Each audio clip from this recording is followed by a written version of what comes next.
Discord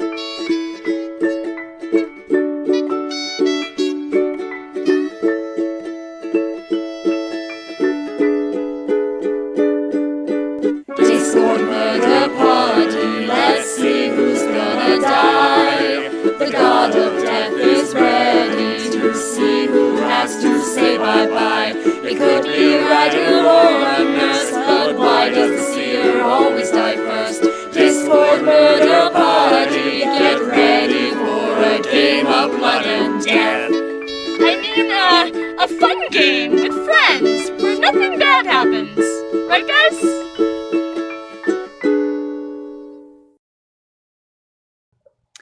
Hello and welcome to Discord Murder Book Club. Let's see who's gonna book. I am your host, Kristen Crimes Trawczynski.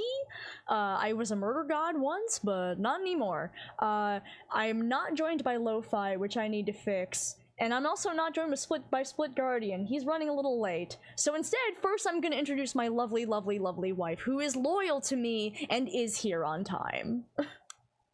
I am. It's so late at night. It's so late at night, and you're here. I am here. You are indeed here.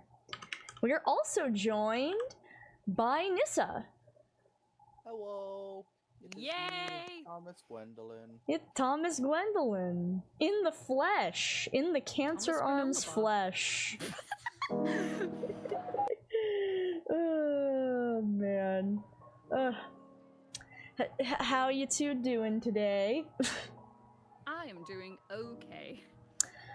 Alright, I'm gonna take this moment to acknowledge that, yes, the text on Nyssa's icon is not the correct font.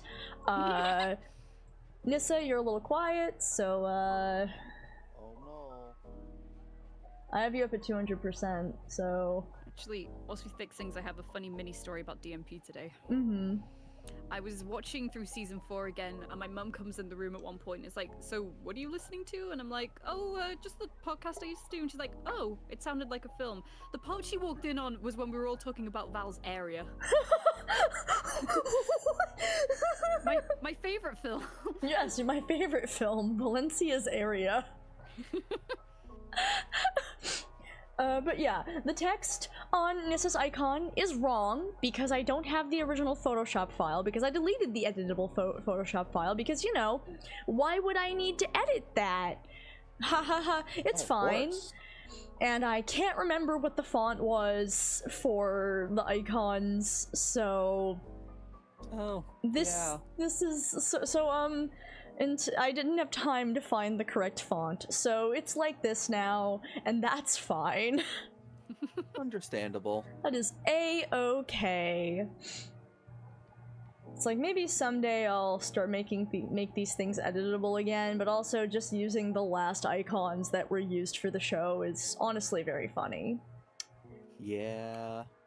Also, in true DMP fashion, this involved me moving the icons around in OBS, which is not a program that's meant for editing images and moving things around in a graphic design pleasing way.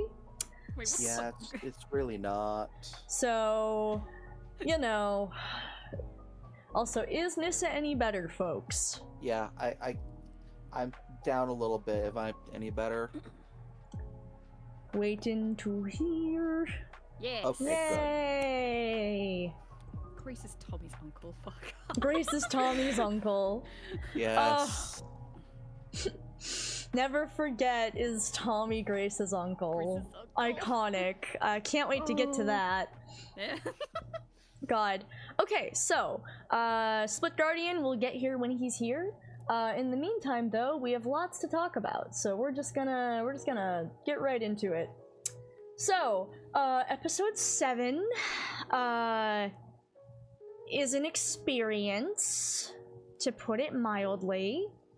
And I just realized I need to share my screen so you guys can see. Alex is not here to be my hands today. That's fine. I can be my hands. Oh. So, Brave woman. I know, I'm very brave. So, as we've mentioned before, and will get mentioned again here, so So Tommy sure does wake up this episode. Boy, was that ever not the plan. I think we'll get into that in these DMs. I actually should not be using my hands, but I'm using them anyway. It's fine. Anyway, so first things first, I wanted to show off Tommy's first profile that was written in March 2018 here. Gwendolin. Yeah, this name went through some changes. Well, see, the funny thing is, I was reading back through these screenshots and I'm like, oh gods, I did not use spell check once. It's fine. So yeah, his name was once Tommy Gwendolin. He was always 27, which is more than we can say for some characters.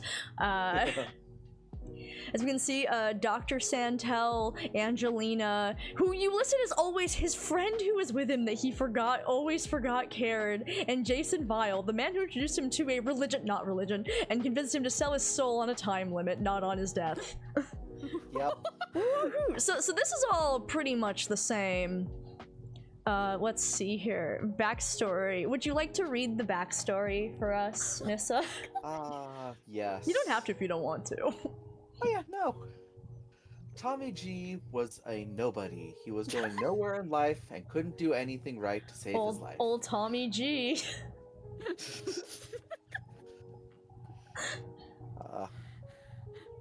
Make it bigger. Let me. Such okay. beautiful poetry, Tommy G. Tommy G was a nobody. Old Tommy G. Apologies, I'm just pulling up the DMs myself so I can actually read them. Yeah, you're good. Oh, sorry. Yeah, I guess I can. Woo! Big G. Once he started moving further in life, he contracted a deadly disease that caused his heart to slowly speed up until it would kill him. Woo! Hello. Whoa. Whoopsies. There he Took is. slightly longer than I expected. That's okay. Hello, big brother. Hello, baby sister. How are you? Doing okay. We're talking about good old Tommy G's original character sheet. Oh, okay. Oh boy, oh boy, oh boy. Mm-hmm. Anyway, continue, Nyssa. Seeing that there was nothing left in life, he turned to a religion to maybe find peace after death. But he found the murder god instead. Rip. He was promised that he would give the god everything he had, including his soul, in 2 weeks. And in return, he would be anything and everything from a sports star to a scientist to a doctor that could save lives. Much to his dismay, after he made the deal, a cure was found for his condition. But he would die anyways. Much to his dismay, after he made the deal. Afterwards. I'll end that. But he would die anyways, due to having sold his soul, and he ended up in the never-ending cycle, forced to remember nothing of his loves. Loves in... Yeah. Loves. He loved Jason Vile? What? I was gonna say, why is it loves plural? Because again, I didn't use spell check. I mean, it looks like mostly the pitch is pretty standard, other than, you know, Angelina, his friends, it was just a friend at this point. Jason Vile, however, was always Jason Vile. Thank goodness. An icon. God, I will say, Tommy's actually got one of my favorite backstories just for how he sold his soul. It was probably one of the more unique methods. Just literally made the deal, didn't even make a deal with Murder God, made a deal with a cultist instead. You know, listen, it's a lot of deals she has to make, it's important to delegate. But yeah. Besides, then you just earn some brownie points. Exactly! Jason Vile never let anyone hear the end of it at the next meeting. the Tommy, Angelina, Jason Vile polycule was not what I was expecting tonight. Yeah. But yeah, so I say, excellent, I love this. Would you like to say your line? Yes. Sweet. Glad I could put my depressing writing style to good use. I love depressing shit. Yeah, it's much more relatable most of the time, IMO, and that just makes it flow better. Exactly, I say, and you know that's why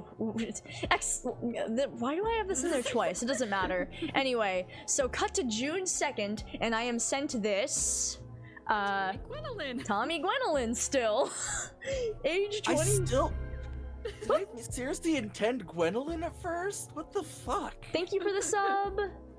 Thank you. Yeah, I'm like, when the fuck did this become Gwendolyn? Oh well, don't worry about it. When I messed it up and didn't catch that part. Right? Age 27, family and friends, still Dr. Santel. Doctor cured him, but never learned his full name. Angelina Fenbun, who's just his friend. Oh my god, his friend who was with him to the end that he made fun of for being with a dead man. Did he make fun? Damn! Brutal! What? Damn, Ooh. damn, Angelina, you gotta type, right? Man, you should make better friends. Making friends with dead people is boring. Jason Vile, the man who introduced him to a cult, not a religion, and convinced him to damn his soul now instead of after death. Let's see. I'm trying to see if there's anything else in here that's different. Turns to religion, promises to talk to the murder god. Looks like this is pretty much the same.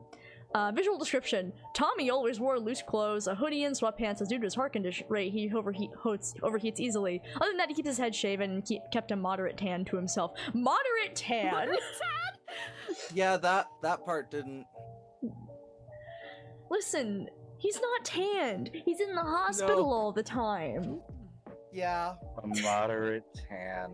That's Tan the Light. pasty white ghost boy. You went to the beach I'm once. tan. See, here's the thing. I can see Tommy turning to everybody else and being like, I'm tan, right? Right? Everyone just sort of stares blankly at him.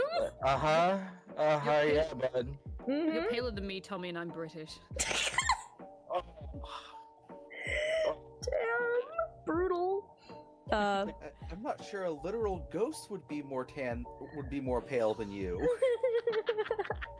I mean, to be fair, dead man. General Arc, a story of regret and learning to appreciate those who love you.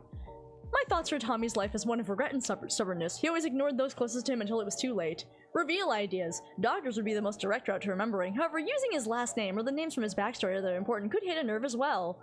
Cool, thanks. This will all definitely be useful. I'll definitely need this stuff to trigger his awakening. I forgot about that, the little triggers we had to put in. Oh my, yeah. This was back when I thought I was gonna be just trying to improv everything in there. I did still use some of the triggers when we were doing awakenings, but you know. So then, here we are, June 24th. I say in the first game, you're a townsfolk, and also, you're in love with Uprising, aka Valencia. Spoilers, we'll get to that. And then you're the new seer, and you're like, do I get to know old info? And I didn't even send you, it looks like I didn't even send you the seer info, so I don't... Yeah. Which is wild, because you did the right seer move there. I thought for sure I'd sent you the info, but I guess I didn't. Yeah. Anyway, apparently, over half an hour later, you threw in a bit of a hint. No, you did. Really? You made you added me to a separate chat with whoever the other seer was. That's smart. You know what? That's smart of me. Work smarter, not harder. Good job, old me. One of the few smart things I did. That's right. I do forget that we had like loads of different There were chats so in many. the server itself. There were so many different DMs. This wasn't even in the server. This was just like my DMs. Yeah, that's what I'm saying. We haven't even explored all the different servers. Yeah, because like, for the first few like months of the server, it was literally just the general server. Like there wasn't even an in-call. Yeah. God, Damn, there was so by just this point, general. we've already started making murderer chats. And Like fucking... I made the dead chat right away, but it was just general and then the dead chat. Mm-hmm. Yeah. Also, yes, Valencia is just there. We'll get to that. Anyway, so you threw out a plot hint, and I was like, yeah, that's fine. And this was when the wheel spin said that we were doing a backstory hint, and I was like, okay, we're doing a backstory hint this round. It's you! And I'm like, oh, what was the name of the one he was close to again? Trying to remember. Angelina Fenbun. And I How funny is that? And then I was like, I think I'm gonna drop Jason since he introduced you to the murder god. Cool, says Nyssa. Cool. Well, and yep, we're only gonna talk about Jason, June 24th, and that is literally the only exchange we had before Tommy drops. Yeah. Angelina who? Angelina who? Brought up. I didn't even really mention Jason. No, Angel, yeah. Angelica, and Angela Napa? I don't know who that is. Angelina or whatever. Hang on, let me see Who? here. Who? We'll check the end scene. We'll watch this scene later, but I'm reasonably certain both of these were not mentioned. That's really funny. So that's how that went, but it's fine. It's time for damage control. And I was like, well, first of all, now we gotta sit down and work out how we're properly revealing Tommy's story, and I have to think of a fancy title for him. I was like, maybe I'll bench Tommy for a game, because my intent was to let Vincent and McGillicuddy build off each other for a bit and give Vincent the chance to actually, like, fight to save someone, since that is the intent of the game. You're all meant to help each other. I have to check and see what Split and Alex want to do. But yeah, that may end up being the fix. The murder god just says, look, I wasn't at my best, and frankly, I'd expect you to be a good sport. Also, as you know, these games only run with 10, so he's benched. Not gone, he's just a pawn in reserve for right now. You should be grateful, really. And then you were like, he didn't remember his name. He just got true. And this is when I got to motive, like, what do you mean his name's not Thomas Gwendolin? No, his name is only Tommy. It's not short for anything. On his birth certificate, it says Tommy Gwendolin. I was joking with Queen about this the other day. We were talking, and it was like, yes. Where was it? Yes. Not his legal name. Not his legal name. Oh my god. And I'm like, okay, sure. You know what? Maybe he didn't get his story straight, so he just loses it. Like, he shows up next game, he starts with his name, because he's missing the details, it just kind of collapses. So he didn't say his full name, right? I can't actually remember. I'll have to re-listen. Maybe if we give him a middle name? And you were like, well, I said Thomas, not Tommy, because I forgot my own name. The thought of, like, Tommy coming in, he can't find his birth certificate. Just pause around, like, blindly in the dark. Like, he's looking for his fucking keys. Oh.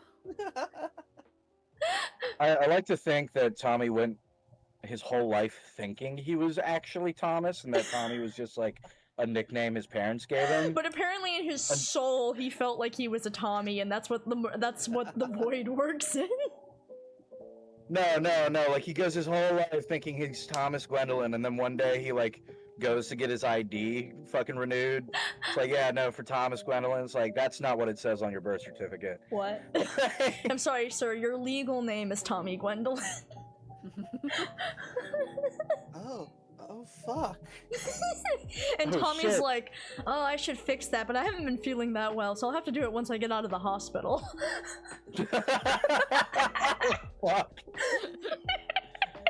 You're born a Tommy, you die a Tommy. Yeah, so I'm like, okay, maybe this could establish to us that you have to make sure you get the right name, and also you need to have your story straight. Tommy pushed through with raw, like, stress, and that wasn't really enough. The real key to DMP is everything has to follow a good narrative structure. If it doesn't, things fall apart. And I was like, yeah, that makes sense. That's why the others have flashes without the pieces. The puzzle is worth nothing. Yeah, and the biggest thing was really hurting. As much as fun as it was, I knew that wasn't the right path. And I was thinking of someone, you were missing a piece, and well, without that, the puzzle just falls apart. What a sentence. And I'm like, I gotta work on more stuff. Work out, you get all your stories back. I'll probably have to keep planting clues to the other players, because I can't just always have the murder god tell your story. Or can I? Well, I mean, I think I meant I also wanted to have other characters show up, but also, maybe I thought other people were gonna tell their stories. I don't fucking know. So yeah, that makes sense. So we'll see what happens. This works better than benching you also. Either way, I gotta make sure that doesn't seem too backtracky. Maybe from here on his name is like halfway there, like the last name changes, but his first name is Thomas or Tom or something. Like, yeah, sure, this is a good idea. Just, this is good. Yes. Yes. And I'm like, alright, need that. To be honest, I was gonna come to you pretty soon, because Tommy is one of the characters I'm still a bit loose on what to do with. Several of the other characters I have titles for, and for Tommy, I'm still unsure. I know I'd like to play with the idea that he gave up everything to be something important. In the end, he threw his life away for nothing. And we're like, And it was like, unless Angelina was hurt, his contract hasn't been broken, so he would be more tormented than anything else. And I was like, Vincent's hasn't technically been broken either. Yeah. Your contracts are not broken. That's the important thing. Like, sometimes the way that she grants the wish is fucky, but they're all technically granted. I'm sorry, I love this. I don't know what's behind the curtain. You know enough. You know enough. Like, the majority of the time, most of those witches aren't even monkey pawed. Exactly, or anything. yes. They're like full granted. It's just if shit happens outside of the fact, well. Or it's stuff like, I can't remember what Ezra. Or it's stuff like, you know, Valencia wished to meet Wilhelm again, and Murder God's like, well, I mean, I can do that. Sure. Don't know how that's gonna go for you, homegirl, but sure. But also, I just fucking love me going, one thing is Angelina, there wasn't much in his profile about her, so when you started going off, I was going through my notes like, shit, who is she? No, most instincts about him never having done anything with his life? I know she was his friend? Flavibon is a very intimate name for a friend, though. Yeah. And it turns, so you just wrote that she was his friend who was with him till the end and he made fun of her for being with a dead man? I think we're just gonna have to sit down sometime and really hash this out. So this is where you proceeded to write the proper Tommy profile. So thank goodness. So here we go. Third time's the charm.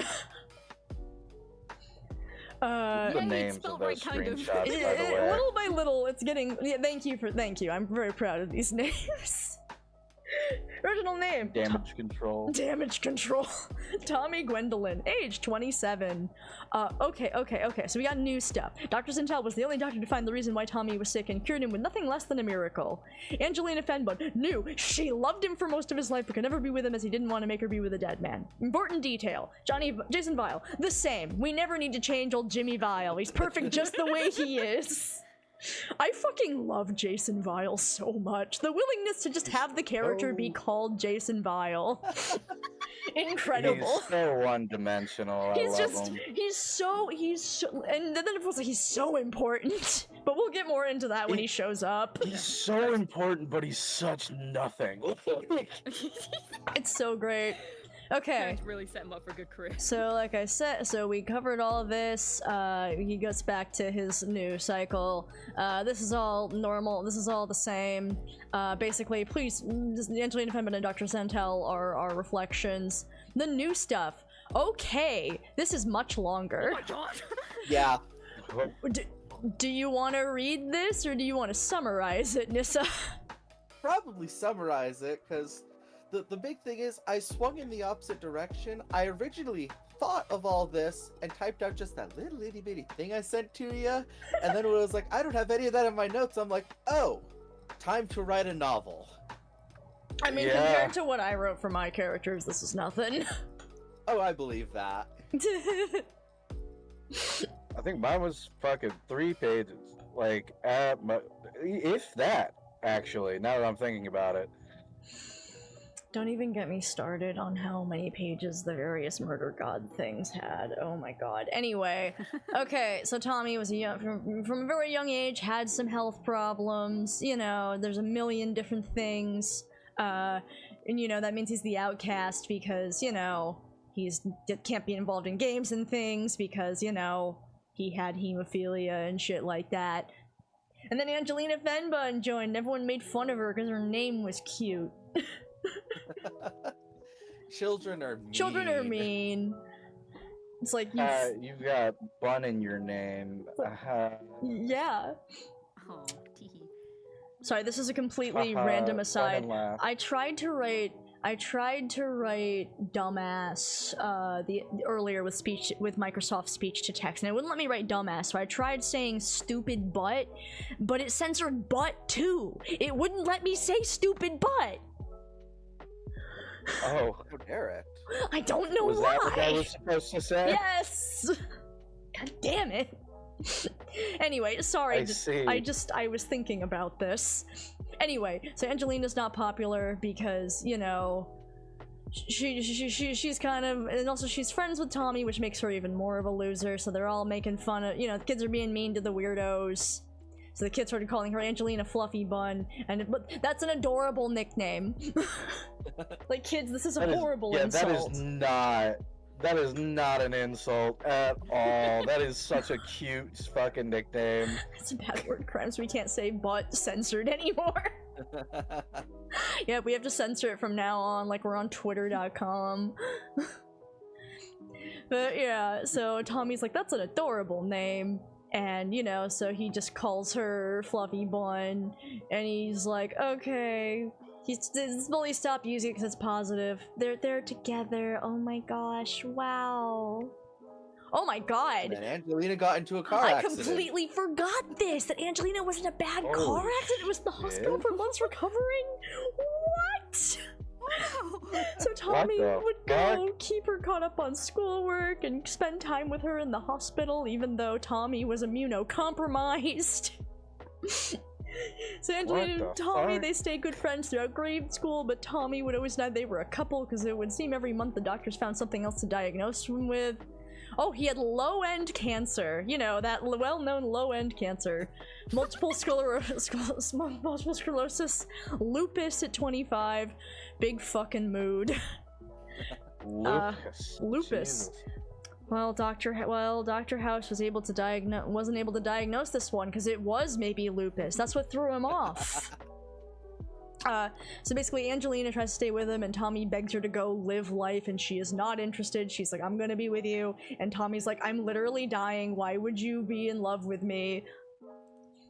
So, you know, Dr. Santel shows up. He's here to try to figure out what was wrong.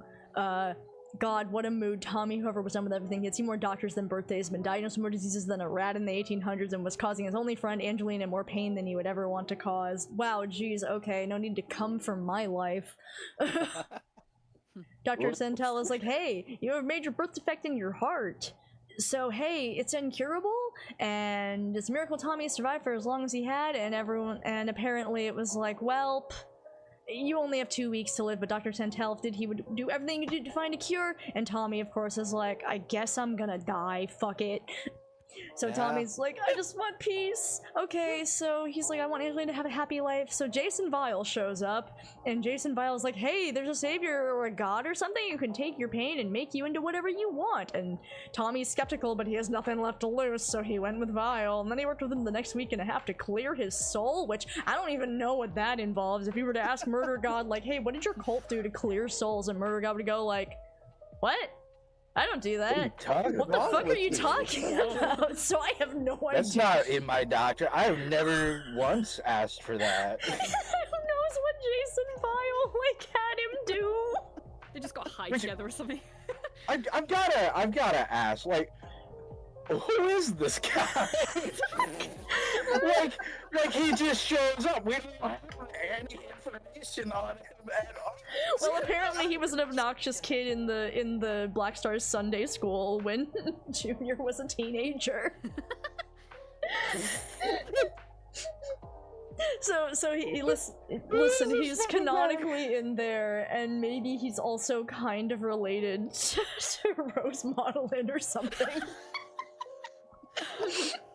Huh? Yeah, Queen mentioned this last time. Yeah, we kind of came up with this sort of weird side story where the sleeper character who fucked Grace up was the grandmother of Jason Vile. That makes sense to me. Just because. You know, this guy, which means that he's so important, and yet. So is his okay, so here's a question: is his last name legally Vile? Like, did he? Because his name was Jason Vile while he was in Sunday school. So Rose Modelin, her daughter or son or whatever was like, no, this isn't enough. Now Vile, that's where it's at. Modelin's a little too tame for my passion for following the murder god. Either that, or Rose Modelin had a daughter that married someone named Vile. Yeah. Which, baby sweetheart, That is not a good. Maybe she really liked bad. I mean, okay, if she's the daughter of Rose Maudlin, though, she's probably into bad boys. What can I say? I like a bad boy. Except not actual bad boys, like the bad boys that think they're bad boys, but really aren't. The type of guy who like buys a motorcycle and a leather jacket to pretend he's in a biker gang. I have to point out, highlight this chat. It's pronounced Villet. Banned.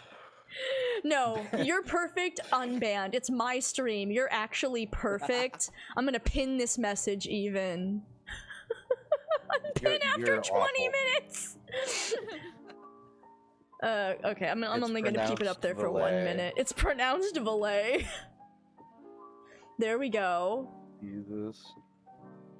No, leave it up. The whole stream. No, I don't want it to be up there for that long. Okay, I'm done. This was a good use of my time. Okay, fucking guy.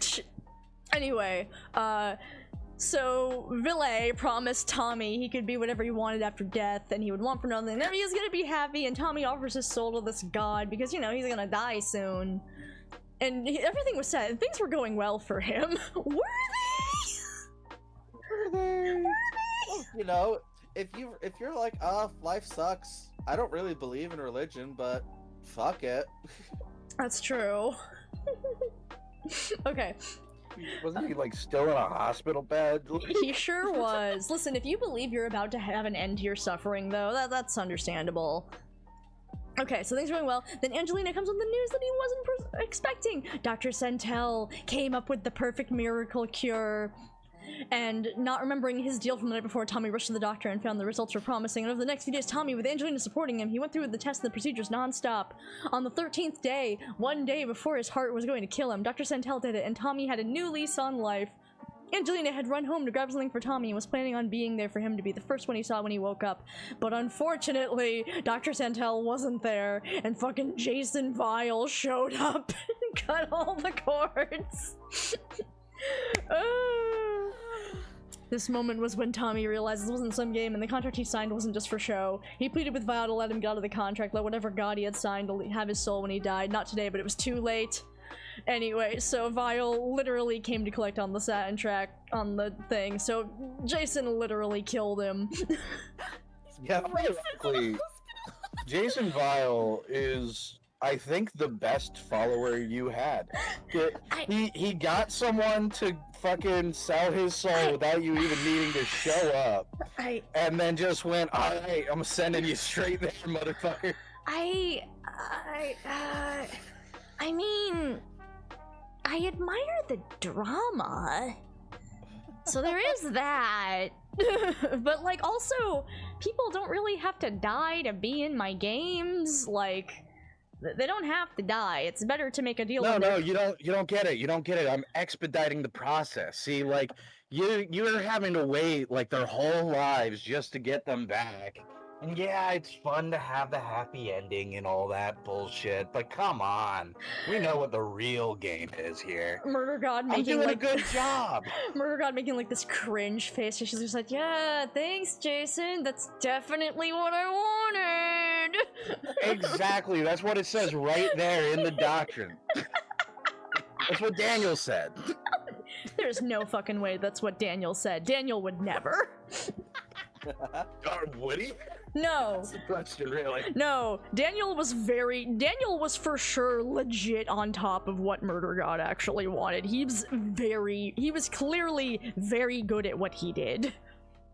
Listen, it's like a new guy joining a company and being like, don't worry, I'm gonna overhaul everything. Like, look, I'm just being efficient. Oh God. But yeah, so Tommy dies, and then Dr. Santel came back to check on him and brought Angelina with him so she could give him her gift, only to find the equipment tampered with and Tommy dead. Angelina had gotten a ring for Tommy, since he wasn't going to die anymore, he wouldn't have an excuse to keep pushing her away from loving him, but none of that would come to pass, at least not in this life. The ring said, from your fluffy bun to my stalwart. Rip. Honestly, though, this is actually a pretty good story. It's honestly a really strong... Yeah. Like, with this information, there's actually a lot for me to work with. Oh yeah. Like It's so good. I am so distracted by Jason Vile. I love Jason Vile so much.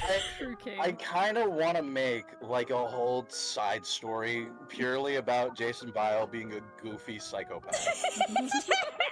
Like his entire concept is just so silly. I love Jason. I'm so happy Jason Vile exists, and I say this with all honesty, from the bottom of my heart. I love Jason Vile, and I'm so glad he was part of this show. He's so great. Honestly, kind of wish he was more of a part of the show. Well, don't worry. There are people who are gonna wish with you later on.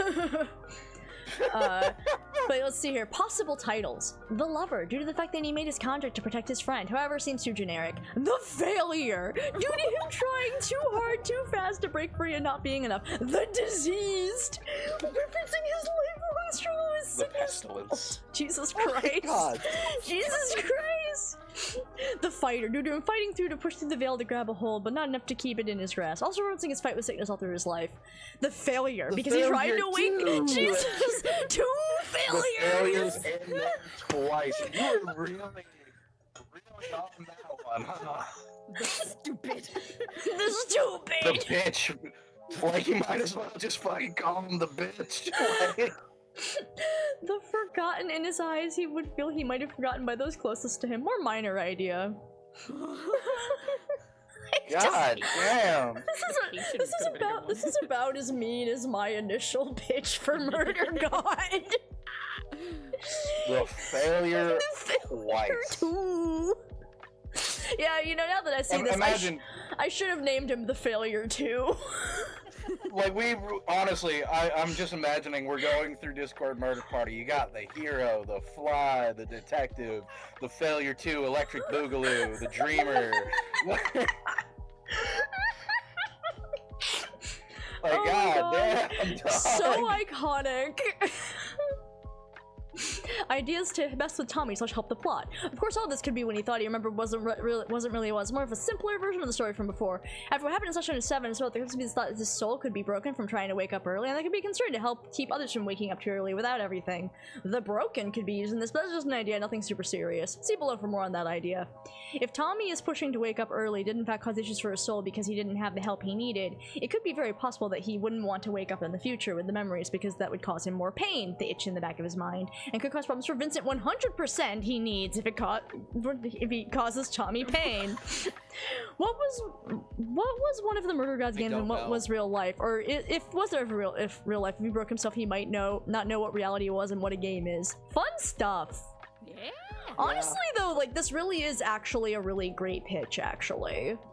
Oh, for sure. Yeah. Yeah. Like, I already kind of related to this when I read it in 2018, but now in Crimes, Trawczynski, Medical Hell, I'm like, I feel you, Tommy Gwendolin. I feel you so much, Tommy Gwendolin. See, that's why there's two the failures. yeah, for me. I'm failure too. Sorry, Nyssa, you were saying? No, just that a lot of Tommy's backstory was also my medical hell. Just like, this sucks. I'm gonna make a character feel it even worse. Let's do a gentle high five because my hands are still broken.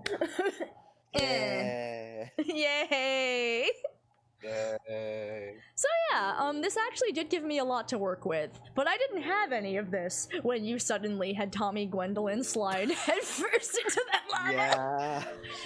Nyssa, I want to ask you personally here live on stream. Would you allow me to steal Jason Vile from you? I mean, go for it. He is a brilliant character. He's so one-dimensional, but so important. I kind of want to put him in something else. He has a lot of unhinged potential, I think. Exactly, and I'm a very unhinged individual that It's can true. make that work. Yeah. Okay, well in the meantime, focusing on Tommy, I actually really do think there's a lot to work with here, which we'll get into more, I think, when we get to, like, his actual, like, backstory stuff. But next, I want to show, we're getting a little too far back here. I want to show what was going on in the main DMP chat. So first, I wanted to show everyone reacting to Tommy waking up, because I just think that the in-call stuff is so funny. You got Cammy, ooh, is this plot, bro? Queen, yeet! First, is this real life or is it just fantasy? Scott asks. Ah, goes Gargale. Everyone is freaking the fuck out. What the fuck? Queen's motherfucking luck this episode. 10 million things are going on at once. Everyone's still freaking out. Meanwhile, you and I are just like, what the fuck, what the fuck, Like, what is going on? Everyone's like, oh my god, this is so cool. What was the name? And then, well, he's waking up. I'm gonna go get my gun. I'm guessing this is the murder god as a conscious part. Nice. Ah! He wrote on the wheel? Yes, yeah, it was on the, yes. And then at the very end, I thought it was supposed to stop with Scott going, yo, Alex, you want to put the X has awoken text up? So this is, so you can see everyone else reacting to this, which is so good. But yeah, so that was the reaction. This was the, like, the next day. I'm exporting DMP 7 now. Let's glitch effects at the beginning for the sake of my editing sanity, but I do have one static transition from the woo into panic at the murder party. Anyone have any ideas for what the subtitle is? I'm personally leaning towards you ready to play the game. Sounds good. I was thinking either new game or game set. Let's play a new game? Let's play! No, never mind, this was a mistake. Hi, I'm the murder god and welcome to my let's play of Discord Murder Party. Alex says, oh, I was talking about playtime from Baldi's Basics. That's a reference that I don't get even with the name. I say a classic me thing to say. Yep. And then as it's a little girl who yells, let's play. Oops, you messed up. I'm like, yeah, but I personally like new game. Is there a way to make this? But I like short names. And then Queen was like, I'm sure new games are a little too video game-ish. Like, I know this is a game, but maybe let's try again, which was a very good pitch. Wow. So you pitched the title for this one. Congratulations, Queen. Hell yeah. Good for you. This was when Juno dropped Waltz, because Waltz came out between episodes 7 and 8 in the fan server. We'll get into that later, but Juno threw this into the server, and here's everyone freaking out. And I need you to understand that this is the week that Splitguardian was at my house for Voidcation. Where I was like in a different room, and like, so I was like, hey, Juno just posted a song, so. Split and I, like, and at this point, Steel is unconscious. He's been unconscious for hours because the dunes in the sand destroyed Steel. So he'd been, like, in a dead he was sleep ground down to for sand. hours. Like, he was, like, when we got home, he was in a dead sleep at, like, 8 p.m. He did not wake back up. So for us, it's, like, 2 in the fucking... Yeah, it's like 2 in the fucking morning, and I've got like my Christmas lights up for lighting, and it's chill. So Split like calls me over, and we sit on the other couch, and we have my laptop open, and like we have one earbud each, and we're just listening to this, and we started singing it along to it a little bit while we were listening to it because we liked it that much. And you can tell that Split was here because he was typing under me, and you can tell because there's no capitals and no punctuation. Hey, man. Hey. Split. Yo, Split, can we please cover this? Like, please? Give me them lyrics and then just a minute, we'll go nuts, man. This is fucking beautiful. We love it so much. Thank you. And just sent Kristen into a laughing fit. Correction. An evil laughing fit. Yeah, Waltz actually... I like your impression of me there. Yeah, Waltz dates back pretty far. Like, Juno made this, and, we weren't and then Bro like had ideas for the animatic, and I wasn't sure if we were actually gonna put the thing out until like after the season was over, and the Bro was like, I'm doing Waltz, and I was like, okay. I guess we're doing this. It feels so deeply cursed to see Split's typing style under Kristen's name. It's true. I was like, okay, so I checked the comments for the latest DMP. There are 55. Multiples are theories. One person wrote like roughly a page and a half and included timestamps and quotes, mostly to things Murder God said. I am blown away that people are this passionate, but also like, shit, son, am I gonna have to start being very careful because I don't want to fuck up my plot. People will definitely notice inconsistencies now because oh shit. Yep. The horrifying aspect of being known. There was this person who commented, and like they legit had timestamps and theories that even tied back as things like, you see how Split didn't yell at the same time as everyone else in the very first episode? That was actually foreshadowing. And it's like, no, that was That no. was me trying to not have my ears blown out. Yeah, but I love this comment. I think about that comment all the time. It was really, genuinely really exciting to see people be so passionate about our show. Oh, yeah. Yeah, it was really cool. I don't know if we'll have time to get to... I didn't have time to get to the comments on the YouTube thing, so you can go look for it for yourselves, guys. It is available for you on youtube.com. Yeah. Cammy also proceeded to bring us Awakening, and then she posted it, and then she was like, wait, I gotta fix something. Sure, I was listening to it, and it just cuts off because she literally deleted it while I was my B, I gotta fix. I was listening to that. And I was like, ooh, yes. And then Alex posts this. Kool-Aid Man. The Kool-Aid Man.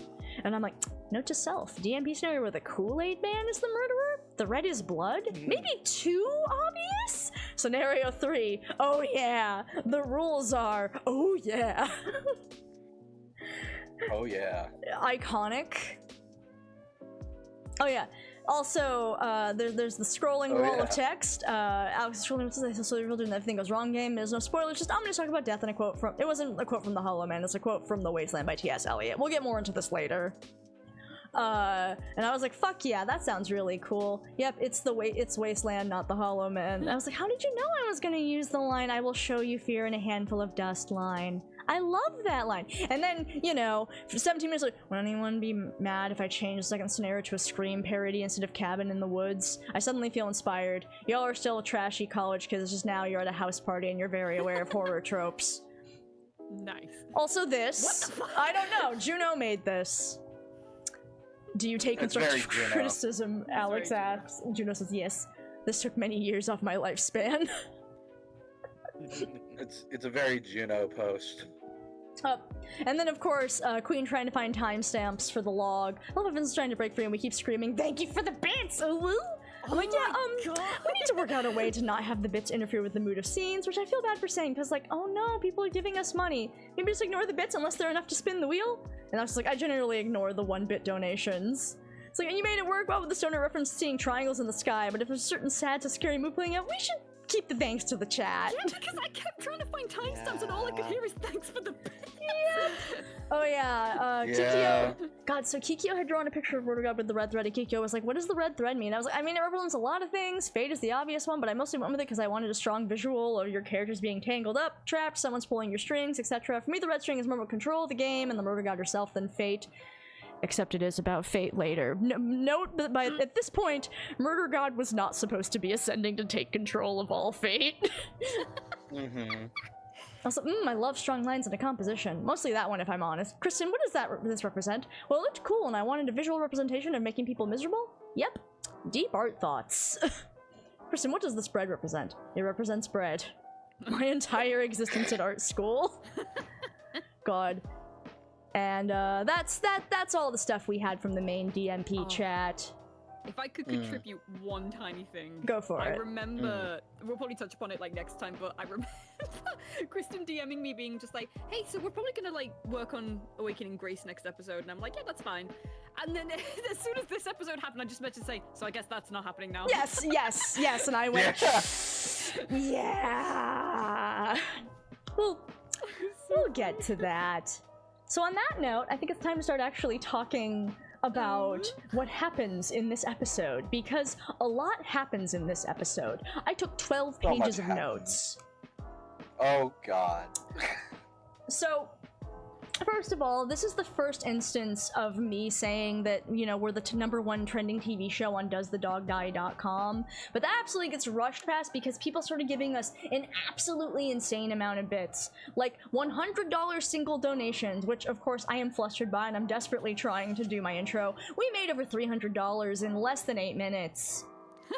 Yep. Phil took a final count of how much we made this episode. We made $468.83. Good god. And this was back when the wheel spins still only cost 1,000 bits. So apparently this episode is why I changed the bits threshold to 2,000, because like I didn't think, you know, I thought 1,000 was reasonable because I didn't think people were going to be donating that much money. But I was like, I mean, I want people to donate us money, but also, like, I can't have too many wheel spins, because otherwise, as is displayed by this episode, having that many donations, having that many wheel spins actually kind of breaks the show! It leads to problems. Kyle was responsible for a lot of it, but also my friend Tara donated $100, so... Yeah. So yeah, like, I'm desperately trying to explain the game and stuff, and people keep donating bits. Like, they just do not stop, and eventually Split's like, Jesus Christ, guys, let us do the show. Yeah, I think I was, like, genuinely getting a little frustrated. You're like, guys, please. As fucking... Because, like, here's the thing, right? It wasn't just the fact that we were getting money. Right? It was the fact that literally every single person in the call would scream every time we Thanks got for money. The bits. Like, and we had people like Cammy, Gail, etc. Like, fucking, we had loud people. That every time we got bits, like, it's like, okay, all right, that's enough. We were okay. an enthusiastic bunch. Yeah. I'm getting flashbacks, guys. Like... God. But it's like, you know, I mean, I'm glad we changed it to only thanking people in the chat and then trying to keep a list to thank people at the end of the show, which I don't know how long we kept that up. But, yeah. Kyle was summoned by his name. There was also a whole thing of people paying money to boop my nose, which, you know, not to demand money or anything, but I will still take nose boops, I guess. I'll accept being so booped. I'm very boopable, it's true. So yeah, so we made a ton of money. Things got very chaotic. Yeah. After this was... we had to have, like, a whole talk about fucking stream etiquette after the fact. Yes. It's like, hey guys, fucking, let's maybe, like, put up that fourth wall a little stronger here. Let's maybe put up that fourth wall a little bit. Yeah. But yeah, so we're all constantly cracking during that initial scenario, which is of course the woo scenario, which I'd always I thought it would be so funny. I very specifically had this idea because of that one woo comic, and honestly, this was fucking genius. Actually, it's very funny. I'm so glad you're proud of yourself. I died a little. I withered no, inside. You poor baby. I can and will utterly demolish you. It's my stream, big brother. And I know where you live, little sister. So, I know where you live. Little baby, Yeah. little baby man. Baby man. I will kill everyone. God. So I didn't keep track of everyone's names for the Awoo scenario, because it was mostly just, like, goofy names. But I wanted to shout out Cammy, who is currently Saxophone Gremlin Cammy, as of, you know, reference to Art Venture Noir, which had happened the weekend prior, which, you know, also a game changer. Summer 2018 for Internet Remix was a very iconic summer. Like, it truly, Camp Streamix and the things we did during Camp Streamix actively changed what Internet Remix was. For the better, in my opinion. And also for the better in terms of making it actually doable. But yeah, so we're all constantly cracking up. Uprising named herself Valencia both in the Awoo scenario and in the band scenario because she did not understand the assignment that like, the name was only supposed to happen once she was awakened. So I said, hey, so after she did this twice, I was like, hey, you're actually not supposed to have that be your name during the scenario. She was like, what? Oh, I thought it was supposed to stay Valencia until I woke up. I'm like, no. And then she was like, oh, okay, I guess I'll just use names from Dark Souls then. Nice. Which, yeah, like... Uwu had a... Go ahead. No, just Uwu had a lot of unhinged names looking at them. Yes. Like, I can't remember, them... It's basically just, like, our normal names, but a woofied. Yeah, Well, yeah. I have the list pulled up. Please here. look at it. You've got Jowo, Dokdo Mogiwakati, Sparkle's Rainbow Sunshine Kawaii-chan.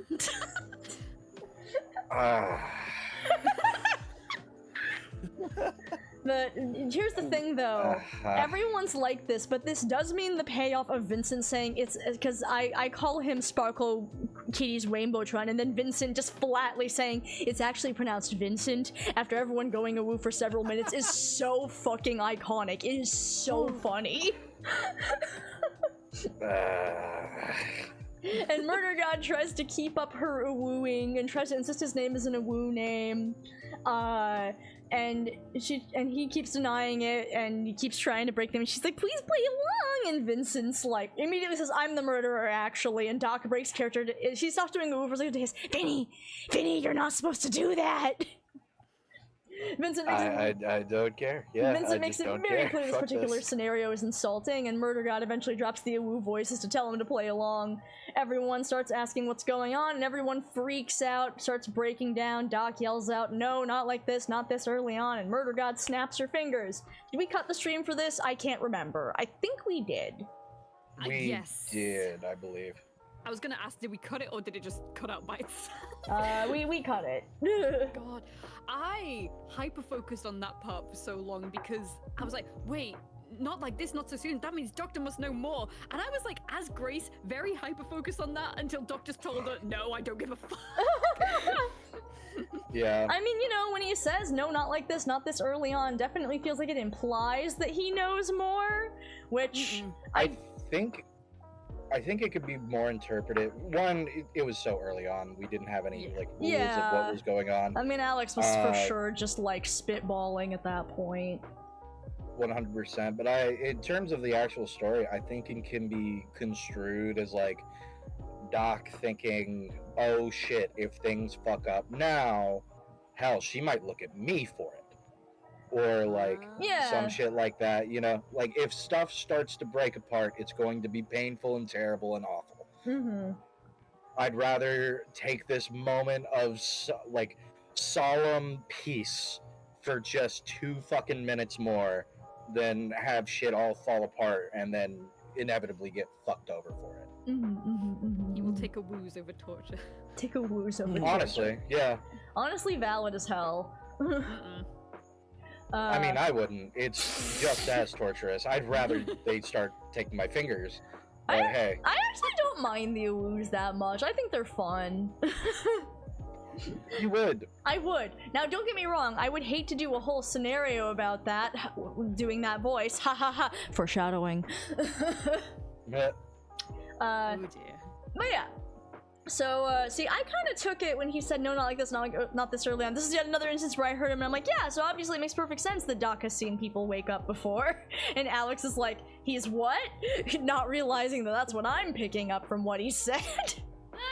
Yeah.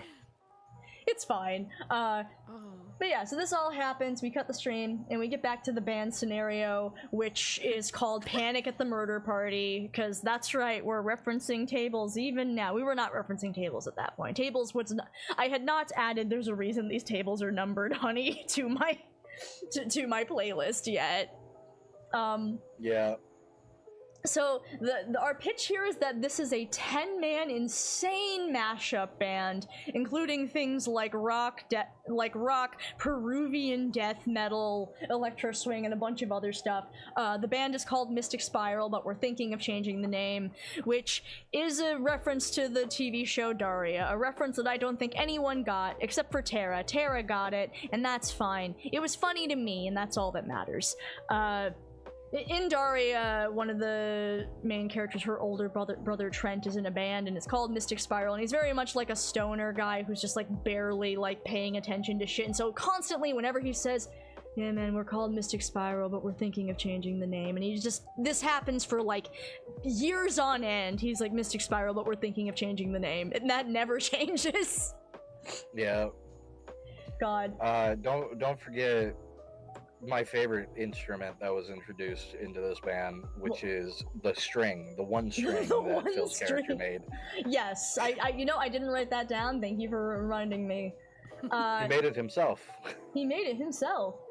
Let's see here. So for the murderers, where did I write this? Okay, so the murderers are people who want to do a solo act without losing, like, infamy. So basically, you know, they're gonna kill everyone, and I said the line, and I quote, "Gotta ride that fame train on the tragedy track," which, what a sentence. The seer is nosy and prone to digging through people's stuff on the tour bus, which everyone just finds endearing and a little quirky and not, you know, a horrible invasion of privacy. The witch, like, is just someone with, like, really good weed. Like, what did you expect? It's a band scenario. Medical marijuana is so powerful it can save a life, and weed so bad it could kill someone. And then the gardener was just the team mom. They tuck the band members in at night with little notes. Yeah. Oh, sweet.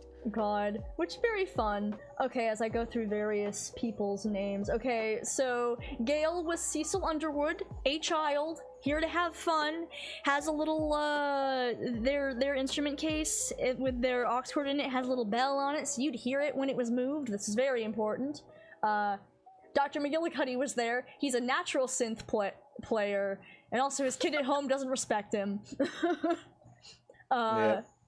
Bro was Jimmy Lynx, a bass player who was very cool, also a townsfolk.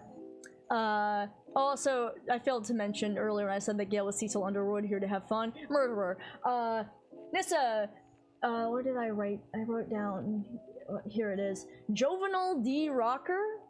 Hell of a name. Bass player, very cool. Townsfolk, eventual second seer when the first seer dies. Let's see here. Phil was playing Orion et Segida. He was the gunslinger, and apparently he had exactly one string. Yes, Kyle, this was the scenario with the rocker velociraptor. We're getting to it. We're getting there. Cammy was Victoria Smith. She was the seer. She died round 3. The first seer who died. Technically, Jovenel also dies, so actually, double seer deaths this one. Queen Uprising was playing Valencia, who was a keyboardist, was in love with Jovenel. That was a whole thing. Boy was probably one of the most iconic instances of, like, these characters have a thing for each other. Like, it's memorable, you gotta say that. Darby was playing Teven Styler, who yes, did in fact get turned into a velociraptor, and he was doing a great, like, power metal voice, like, the whole time, and we all found this absolutely delightful, and him being made into a velociraptor was just so iconic that every time he spoke, we were all just giggling. I was giggling with delight. We were all just having such a good time with this guy. I gotta take a second to appreciate my sister talking about how T-Bim would do the boy.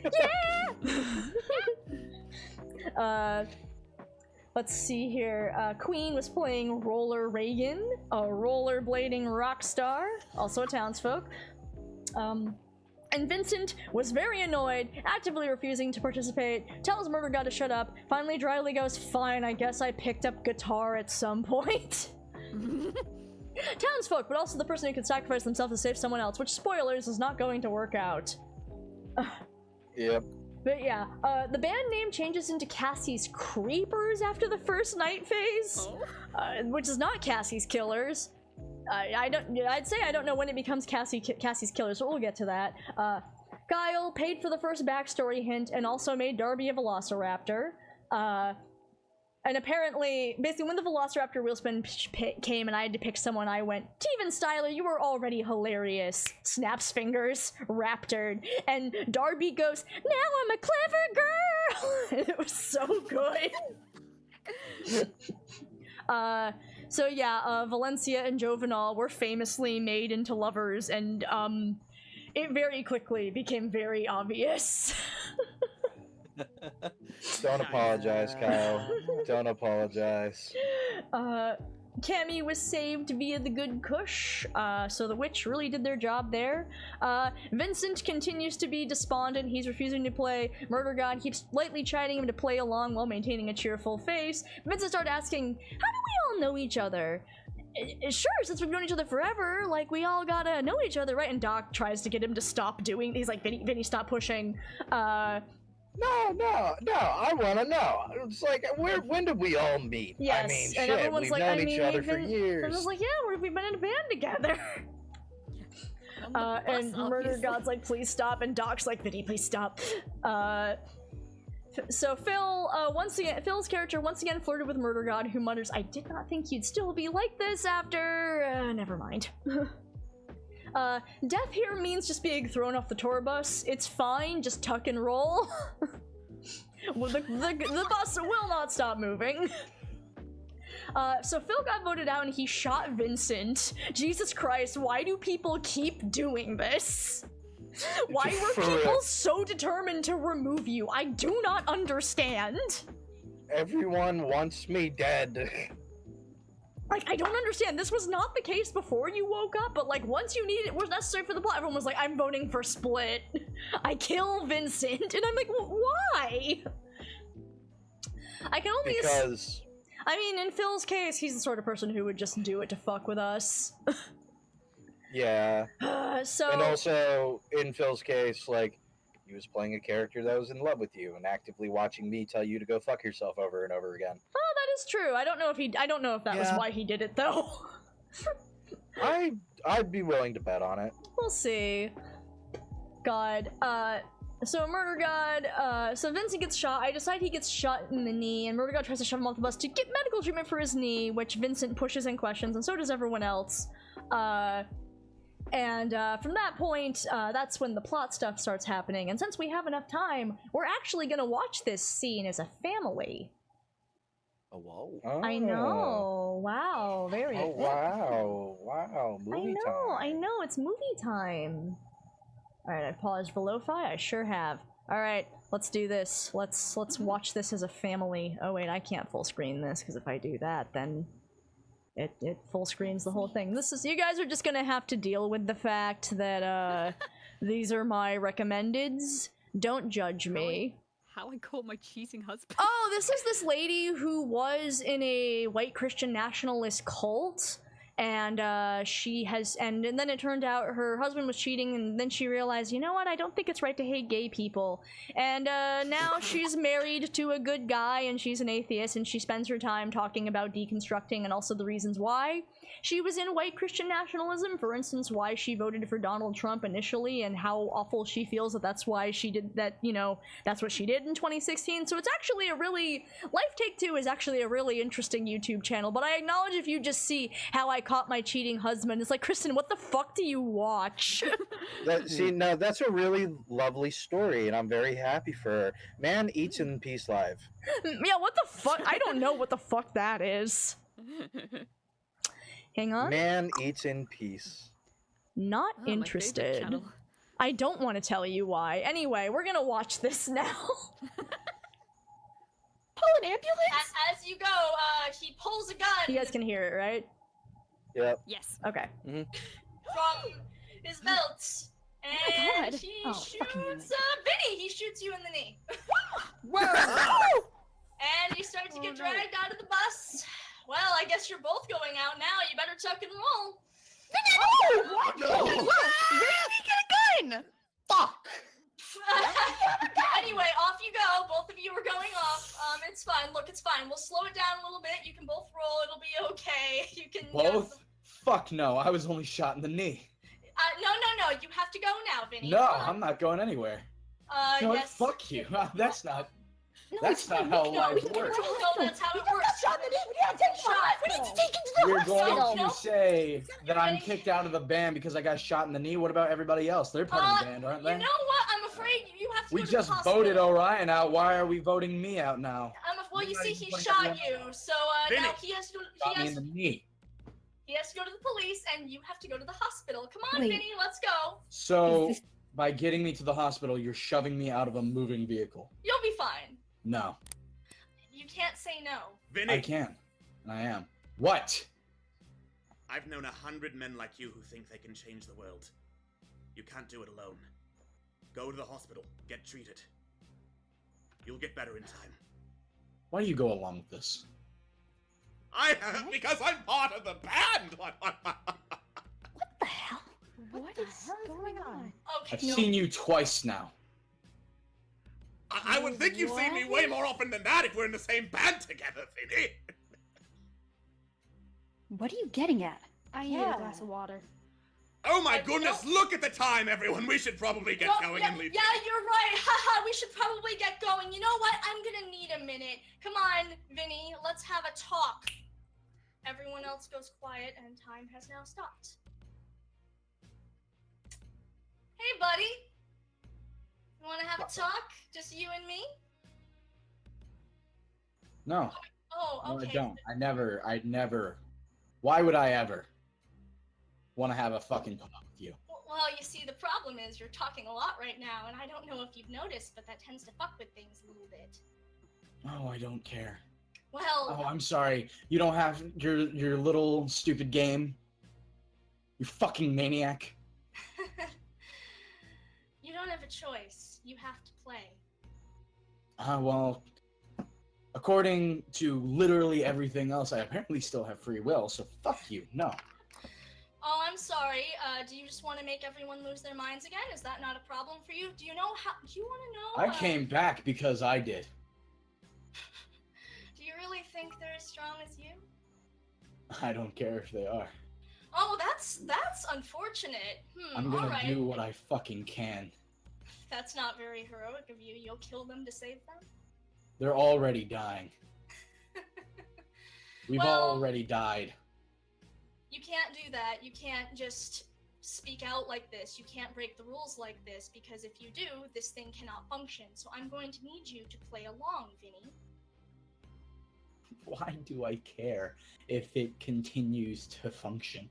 Well, I don't know, Vinny. Do you want your wife and children to be a part of the game again? Maybe you can start talking about how it's a game and everything will break down again. How well do you think a 4-year-old handles an existential crisis?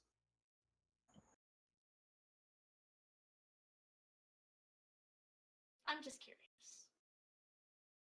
You doing all right there, buddy? You want to pay attention? No. Anyway, could you perhaps play along now? Are we going to agree, or do we need to start pressing? Fuck you. Oh, there it is. There's the Don't you fight. dare bring them into this. Oh, but I already have. I mean, I can keep them on the sidelines as long as you cooperate, or are you going to keep being angry with me?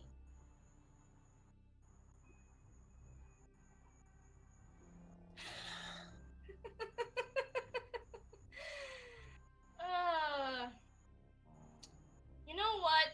Is this threat not enough? Like, is your family not enough? Are the people who you all work with not enough?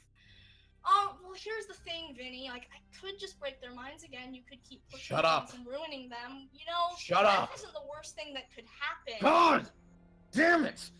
Do you just love to hear yourself talk? I do, actually. Shut Thanks for the noticing. fuck up! Okay, you know what? I think I've had enough of this disrespect. I can't stop Dr. McGillicuddy. He doesn't play along. He'll sort of work with things, but he's the fly I can't quite seem to swat.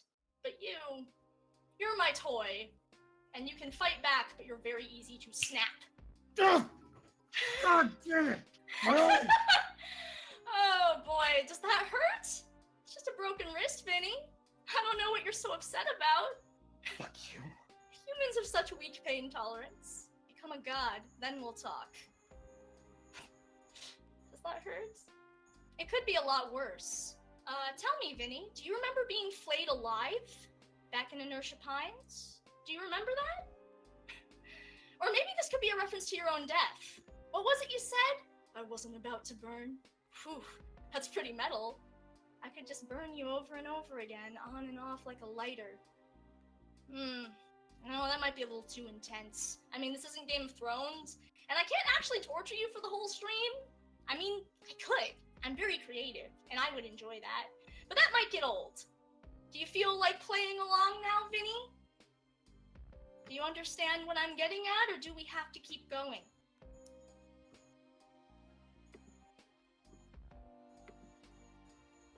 Shut up and go.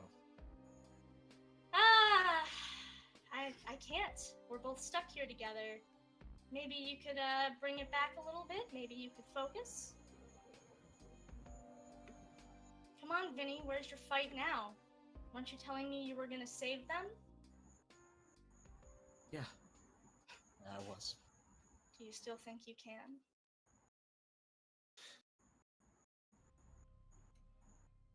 Doesn't matter to you either way. Well, no. Now I'm thinking about it, actually. Thanks, you've given me some time to think. You know what? I like you. You're interesting. I could use interesting. Plus, when you're all boring like this, it doesn't make for a very good game. So I'll give you a little bit of hope, because it's been an endless loop for so long, and I am so bored and so tired. And it's all meaningless, like you said, so let's get some meaning into this. I'll make you a deal, Vincent Reed. We're gonna play a new game. Including you, there are 13 souls in this maze of mine. Not counting the fly, 11 of them are people just like you. If you can get them all to wake up from this little nightmare like you have, if you can get them to join your side and unite against me, that'd be a pretty good story, right? It'd be like a rebellion, this push and pull between man and God. If you break them free and get them to fight, I'll let you all leave. But if even one person doesn't stand with you, if you lose even one of them to the stars, that's game. How does that sound? Shouldn't be hard, right? Fine. Oh. Are you taking up the mantle then? You gonna do it? Come on, Fine. Mr. Hero. You're giving me a game to break yours. Yeah. I think that's fair. I think that's interesting. Fine. Fine. I'll play. You'll play. And I'm going to make your life hell. I'd like to see you try. Let's shake on it. Whoops, I forgot. Oh, fuck. You want to try your other hand? Fuck you. No, come on. You gotta say it's a deal, buddy. Vincent Reed, do you agree to play my game? Deal. Excellent. Let's get you off the bus. All right. Well, Oh my god, he fell off the bus! yeah, he did! You know what? He's fine. He fell off the bus! Just Yeah. so instant. Oh man. Oh, the whiplash. That's so funny. Wait, go back to that picture. Go back to Alright. that picture. Here I am reacting to the bits. No, the other one. The fucking ooh one. The Go fucking back. I just broke his fucking wrist. How well do you think a 4-year-old handles an existential crisis? Having an existential crisis. Oh man. Sometimes, you really forget how, kind of brutal early MG was. Yeah, she was fucking. She did break his wrist. Here's some of the art did that break his Gail wrist. made for this, which this is OG Hairgate Vinny, but still. Yeah, it's easy to forget because she gets much more sympathetic later. But yeah, she is in fact, she comes across as very evil, to put it mildly. Oh, yeah. A lot of parts I wanted to shout. I appreciate how at the start Murder God Borderline sounds like she's having a normal conversation. First of all she's like, dude, what are you doing? You have to play along. And meanwhile he's simmering in pure rage. Yeah. And then when she's like, hey, you're gonna break people's minds, and he's like, so what? If I break people's minds, they'll wake up like me. Which Murder God says, that's not very hero of you. And Vincent's like, I'm not a hero, fuck you. Yeah, just straight up, immediate rejection of everything she's trying to build. No, fuck yourself. Fuck everything to do with this. I don't want any part of this. I'm not a hero. Eat shit and die. And she's like, no, but you are a hero, oh my god. And then she's like, do you really think that they're as strong as you are? And Vince says, I don't care if they are. Damn, what a sentence. I mean, really all he's saying is he'll do whatever he takes to break people out of things, but And like to an extent, you know, he just woke up. He just woke He's up. in hell. Like that this is his perspective. He is in hell. Like, he's right in now. hell, he doesn't have the information, and also, as far as he knows, his awakening was very traumatic, so from what he understands, everyone's awakening is gonna be like that. So...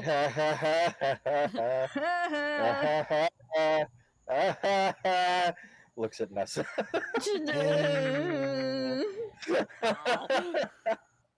And then, of course, Murder God's like, hey, play along, and then Murder God, once again, absolutely at this point she does first imply, and then just outright lies. She's like, yeah, I'll bring your kids back. He might experience an existential crisis. I mean, I can keep them on the sidelines, because I don't have them. I think this is, like, the one genuine instance of her lying. Yeah, she does genuinely lie there.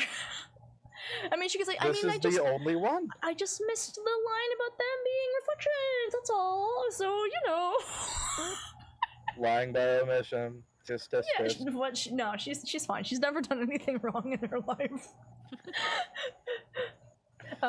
So, you know, of course she's threatening, but the thing is, when she threatens them, oh man, I wrote down, Vincent says, oh, don't you dare bring them to the murder. Says, oh, I already have. I mean, okay, I guess she did. That would be at the time she would say, oh, when I say I brought them into this, I meant, you know, theoretically.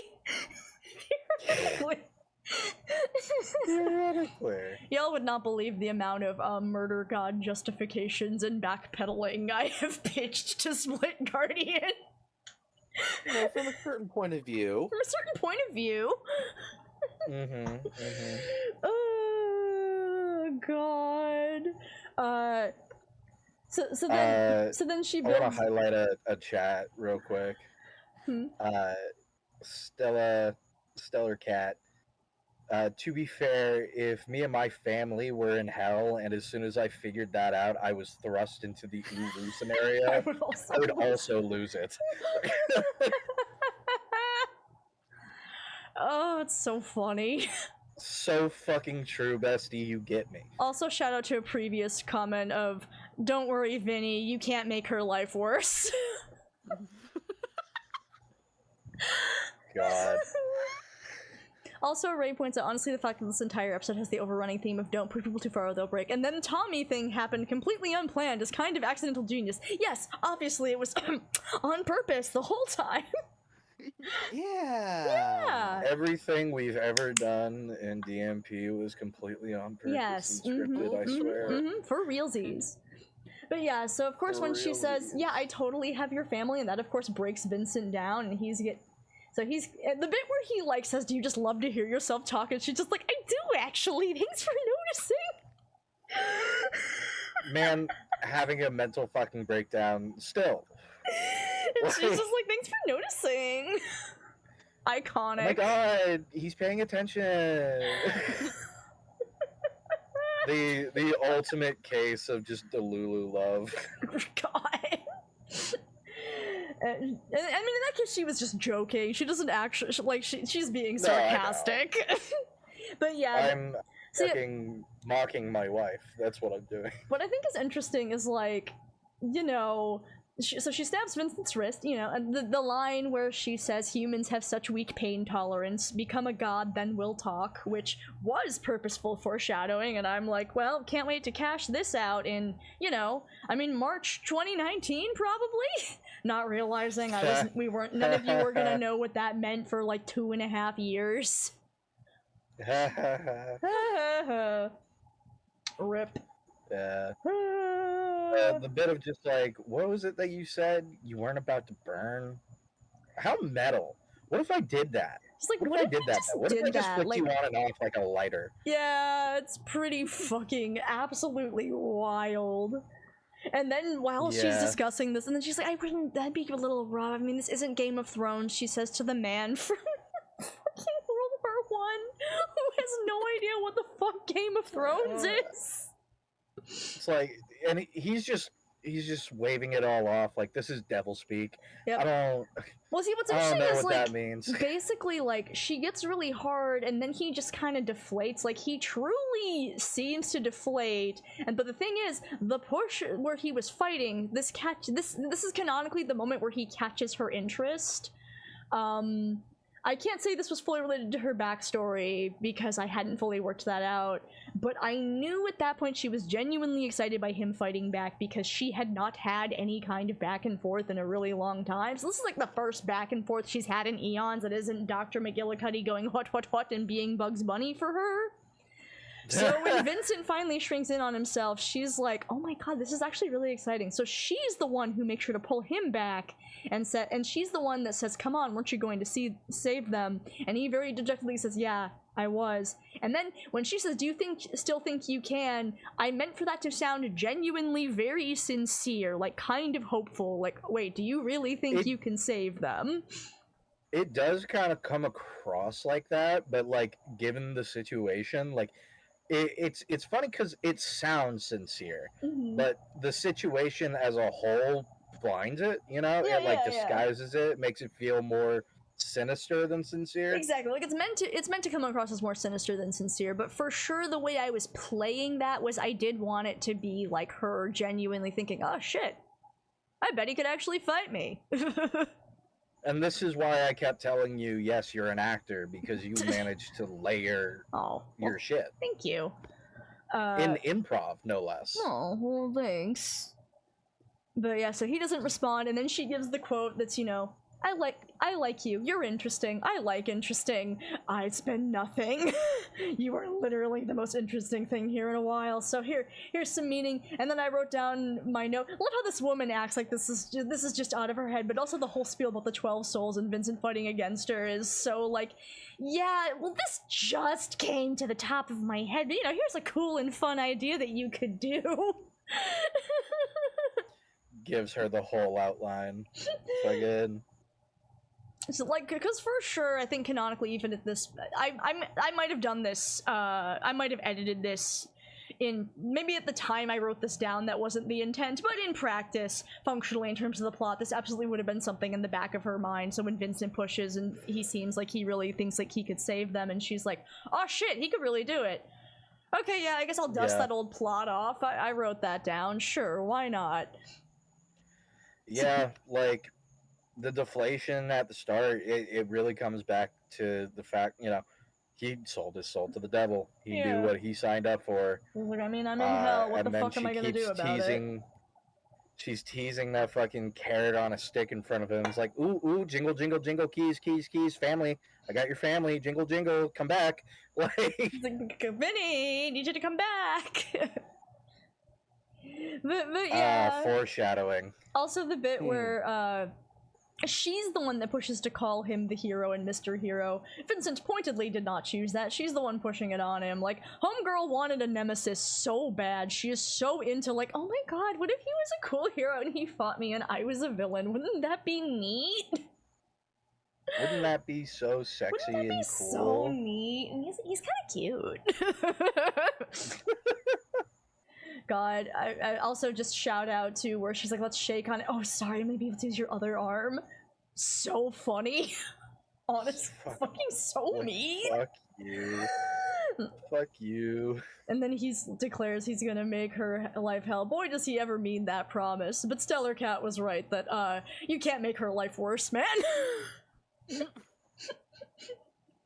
He's gonna make her life better by trying to make it worse. You know, in the end. It's so funny. It's so funny. Here's how I'm going to make your life worse. I'm going to make sure you live. Yep. But yeah. Yeah, bitch. You want to die? Fuck you. Nuh-uh. And then, you know, after all that, I love they bring everyone out. She kicks off the bus and everyone immediately freaks out. Incredible. What an insane show. Yeah. Like, I'm just imagine the fucking scene, like, time pops back to normal, they're shaking hands, she just fucking boots him off. And there he goes, oh my god, he's fine, he tucked and rolled, she says, like a liar. Like a liar. Man. Immediately gets wrapped around a tree. Like He's fine. It's because he didn't tuck and roll. he went to the hospital. He went to the hospital. Fucking cut to him like hanging off a branch. Yeah. Road safety ad. So in the night phase, I apologize for typing so much, but then in character I say, sorry, I'm a little off. It's been a day. You know, some things have been a little weird. Round 2, Roller Reagan dies, and everyone is understandably traumatized by it. Unfortunately, we have to spin the wheel a bunch, so maybe that messes with the vibe a little bit. But oh, we got an extra seer and also a minion. Cecil seems very upset. Someone asks what happened to Cecil's father, and Cecil gets, you know, despondent and says, I don't want to talk about it. Doc gets accused, but then he reveals himself to be the gardener by narrating himself writing, showing that his handwriting matches the team mom letters that have been handed out. Love how this was back when we were describing things like we were in Dungeons and Dragons. See, part of why we needed this to be more scripted was just for the sake of, I really wanted it to be more of a radio show than a Dungeons and Dragons thing. Yeah. But it's hard to do that if you're full-on improvising on the fly. Yeah. Let's see here. Jimmy accuses Jovenal and Valencia of having a moment in the driver's seat of the bus. An iconic DMP moment if ever there was so.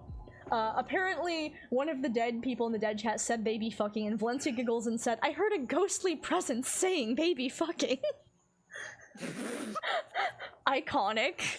Jesus. Some typical DMP stupidity occurs when they go down the list where Steven Styler has an excuse because he's a velociraptor, so his hands are too small to strangle someone, so folks turn on Jimmy, who declares that he doesn't need to kill anyone to go solo because he writes all the music. Gale is the one that says that he writes the music, and then Jimmy says he's a keyboard player. God. Gale says, okay, so Cecil's the one that says that he writes all the music, and then Jimmy says he's a keyboard player, he can do this all on his own. So the talk that the band has 3 keyboard players. But actually what gets Jimmy nominated is the fact that he points out that, you know, the sex was occurring, and everyone goes, how dare you say the sex word, this is a PG band, and Doc formally accuses Jimmy because Jimmy said the sex word. Jimmy's defense is that the kid is going to learn the word at some point. Sex is not inherently a dirty word. Incredible. Cecil makes and murder. Also, yes. Like there is sex happening Yeah. on this fucking bus every night. First of all, how dare the couple? Well, they were There's a child here. Yeah, it's like they were doing it in the driver's seat. They were trying to be quiet. No, it's still weird. No, even worse. Still, it's very weird. The bus is still driving. It sure is. Who the fuck is in the driver's seat? Who's driving? The people What fucking. the fuck is driving? Yeah, they fuck while driving the bus. Fuck on the wheel. Not safe. Not safe for work. Just in general, don't drive and fuck at the same time, fellas. God, yeah, don't do that. So End up like Vinny, wrapped around a tree. Cecil made Murder God Pinky promise to not throw Jimmy off the bus. We're really playing into that whole friendship angle. It's very cute. When Valencia is chosen, we are already in stitches because Steven Tyler calls us a glorified version of the Wiggles. Basically, at this point I was outright cracking. I was so amused by Steven Tyler's that I was just struggling to really run this game at all. Like, between the wheel spins, the velociraptor voice, me trying to make plot happen, I was not in control of this episode at the wheel. The reason why there was fucking happening at the wheel is because I wasn't at the wheel running this show. So yeah, Valencia says that Jimmy's being improper, and Jimmy points out, let me get this straight, you can do the do on the bus, but I can't say the sex word without being removed? And Valencia says— Which is so fair. That's, yeah. God. And then when everyone's voting, Valencia says she's joining the bandwagon, and she's saying yay, which peak. So Murder God pointedly stops— The perpetrator! Yes! Murder God pointedly stops the bus, escorts Jimmy off the bus. There's a whole bit about them going behind a building, and Murder God asks Jimmy if Jimmy can see the bus, and Jimmy's like, yeah, and then, oh, okay, step back a few feet. Huh? Can you see the bus? No, I stab you. before Jimmy even finishes saying no. Iconic. I stab you 37 times in the chest. Next round, Cammy dies. She is the seer. I comment that I almost forgot to give the seer the new info to the new seer because there's a lot of stuff to focus on. What do you mean I need to give you this information? They're the seer. I outright said, you know, a part of me was like, yeah, they're the seer. They already know this information. I don't need to give it to them. No. Yeah. So once again we just spin the wheel, so we get to bring a person back from the dead. The chat, of course, votes for Vincent to come back from the dead. So Murder God says, hey buddy, you get a second shot at this. Alright everyone, he's back from the hospital. It was like, oh, he really did come back from the hospital. See, I told you. Why would I ever lie to you? Just peels him off the tree. Right. Yeah, fucking, I remember, I think Gail was just like, is your wrist broken? And I think he very dejectedly went like, yeah, I got thrown off the bus. Yes, can confirm he says this. Let's see. So Vincent was still pretty despondent, but he's at least kind of playing along. Yes, so everyone says they're glad he's back from the hospital. Everyone's kind of cheerful, and then Cecil's still freaking out. And Vincent actually softens and tries to get Cecil to calm down, but he didn't need to calm down Cecil because, spoiler, Cecil was one of the murderers. Vincent calls out the fact that Valencia and Jovenel are definitely sleeping together on the bus, and Valencia says that Vincent's a creep for obviously videoing this, and Vincent just says, really? That we're on a bus full of equipment. There are video cameras. What are you talking about? Yeah, like, also, fucking, so we got the seer who canonically is going through everyone's shit, and that's just seen as like quirky and fun and not an invasion of privacy. But the fact that I have a fucking dash cam is too far. Too far. So there's just because you're spying on the seer, and I didn't appreciate that. Well, you know what? Fuck you. God. So Cecil is nominated. Cecil breaks down saying they don't want to go back to an empty house. Oof. There's a lot of drama about voting out Cecil. Vincent will not vote for Cecil because he won't vote for the death of a child. Understandable, but everyone else votes for Cecil. So basically there's a hang-up, but then Jovenel, who is the new seer, dramatically declares, no, we need to vote out Cecil, and Teven, who must be the witch, you need to kill Valencia. Kill Valencia, and Valencia's like, oh my god, what, why? And Jovenel says, I have to have myself, Valencia, I know that you know we were being recorded, nothing launches a career faster than a sex tape, to which Valencia says, but you know I'm modest. Uprising is a fucking, like, queen, I know your name is queen, but Uprising is also a queen. Fucking iconic. The drama eventually became Jovenel betraying Valencia even though he's in love with her for the greater good. So, also Murder God declares the name of the band is Cassie's Killers. I don't know why I changed it. So Cecil was voted out, Murder God takes Cecil away, and Cecil begs not to be taken away, and Murder God goes, oh come on, you didn't want to be alone, right? So she escorts Cecil off the bus and then just snaps him out of existence. She does not actually kill him. Since the reveals have occurred, Murder God says, let's not bother with the night phase. I'm just gonna let you all sort this out yourselves. So, you know, there's drama, but eventually Teven does give his medicine to Valencia and Jovenel, and they share the medicine together and die in love. Jovenel says, look on the bright side, at least we might die as velociraptors, which is iconic. So true. Murder God gags, and Vincent tells her to let them have their moment, and Doc says, hell of a story, it would be a shame to cut it off now. In which they both tell her, oh my god, don't ruin it, it's good for the story. Yes, this is the first bit of, Doc and Vinny, like, becoming friends. Yes. So, no, we're bonding over making sure this little fucking disaster gets the worst things possible. God. So then it's like, oh, I guess the band now only has, like, Doc, Vincent, and Teven Tyler. And I was like, I'd still watch the hell out of this band. I'd watch what they do forever. So then Murder God mentions, hey, hang on, Teven, don't you have a black star on the back of your neck? And he just goes, whoops, and then gotta go, and then he just runs off. Yeah, fucking like Roadrunner style. Yeah, because he was the minion. Meep meep. Meep meep. So everyone starts congratulating each other and doing green room talk after the stream, after the game, and I have to ask folks to calm down so I can move on to the next game. Truly, this is still a holdover of a different time. Oh. What a fucking ending. Looney Tunes ask bullshit. This whole scenario hinged on 2 people fucking, and that's it great. sure did, and that's incredible. Shout out to Nyssa. We had a teenage audience. Shout out to Nyssa for just really committing. Gotta commit to the bit. Also, you two had really good chemistry. That's part of why I was like, that's part of why I was kind of like, I think if I do flashback characters, Uprising should play Angelina. Yeah. Yeah. Yeah, and we sure did have a lot of sex jokes for our audience, which had a lot of 14-year-olds. Listen, we were all adults. I don't think we knew at that time. Yeah, I didn't know our audience skewed so young, and also, I don't know, I'm gonna be honest. When I was 13, I wrote sentences like, I'm 13, I don't give a damn if I swear. There's something validating about being a preteen / young teenager and watching something with swears and sex in it. You're like, haha, I'm an adult now. I'm happy to be that.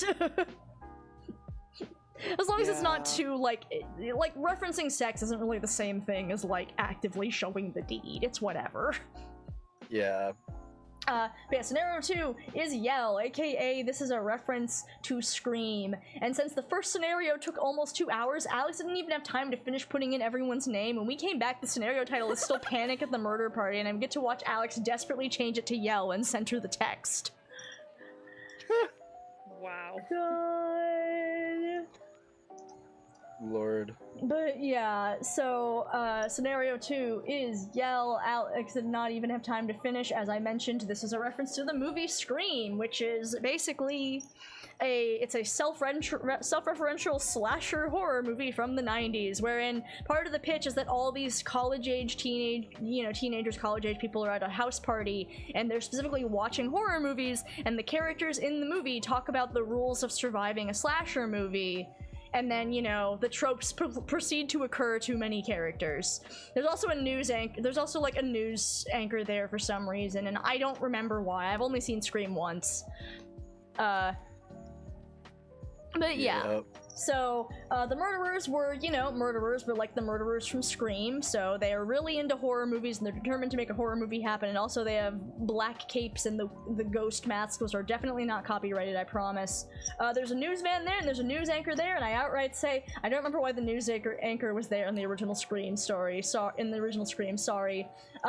The witch is the good Christian who is safe from standard slasher movie tropes. So that means basically the person who dies, they die because the good Christian is there to, conveniently be saved while someone else in the room dies to show that that other person did a drug or, like, looked at a boob once.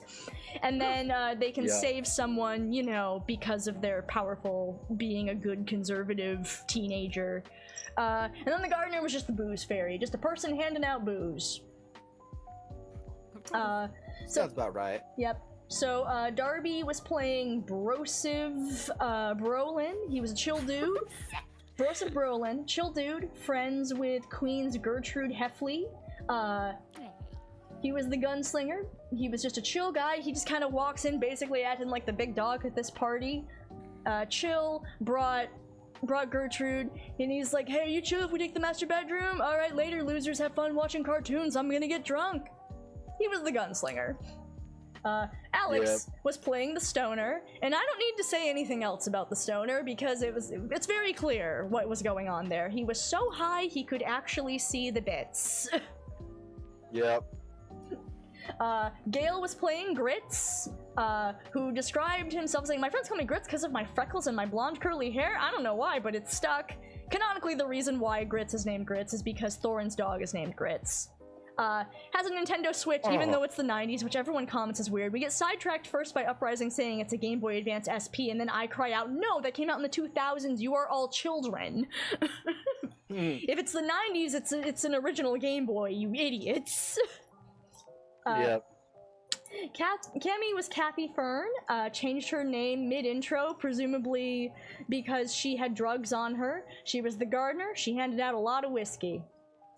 Uprising. Yeah. Named Irina because Uprising needed new name references and decided she was going with Dark Souls names. Why, canonically, does Valencia's name manifest as Dark Souls names when there's no way Valencia knows anything about Dark Souls, and Murder God also doesn't know anything about Dark Souls? Don't worry about it. Nice winky dink. It's fine. She's here to people watch. She does not drink. Do not get her drunk. She's also pre-med, you know. She drinks some spiked apple juice and she's like, I'm not sure, but this apple juice does taste a little funny. Because, by the way, in the wheel spins, one of the first wheel spins we got this was every single round, all of the characters just get progressively more drunk, and I was like, well, this is very fitting for the scenario. This immediately took what little control I had over this game out of my hands. Phil was Michelangelo Stragone. He was an exchange student from Italy. Haha, Francis, maybe a reference, but probably not. Had such a silly name that Split was already cracking up. First instance of Vincent just deciding he liked a guy. Honestly, it's a shame. It's kind of a shame that Francis didn't get to stick around, because based on how much Vincent tended to like Phil's sleepers, I feel like Francis and Vincent probably would have actually gotten along. They would have until they wouldn't have. That's true. That's true. It's like, on one hand... It is really a shame, because Phil is, like, a solid actor. Yeah. And very good at improv. Like, fucking me and Phil always have, like, such chemistry whenever we're, like, going back and forth at each other. But, yeah, no, it would have been one of those things where it's just, like, Francis and Vinny would have gotten along until they very suddenly didn't because of their differences with MG. That's true. Yeah. I'm glad, how do I put this? I wish Phil had been there because he's a great actor, but also I'm glad he wasn't there, because listen, I'm sorry, Vinny Murder got his endgame. Yeah, that would have been like a whole deal. That would have been a whole deal. Glad we didn't have to deal with that. Bro was Vanetta Reese. Her dumbass white friends dragged her here. She's friends with Kathy. She's the seer. She died round 2. Our only black person at the party. Rest in peace. Wow. Dragged there by her white friends. Yep. Fucking... Yep.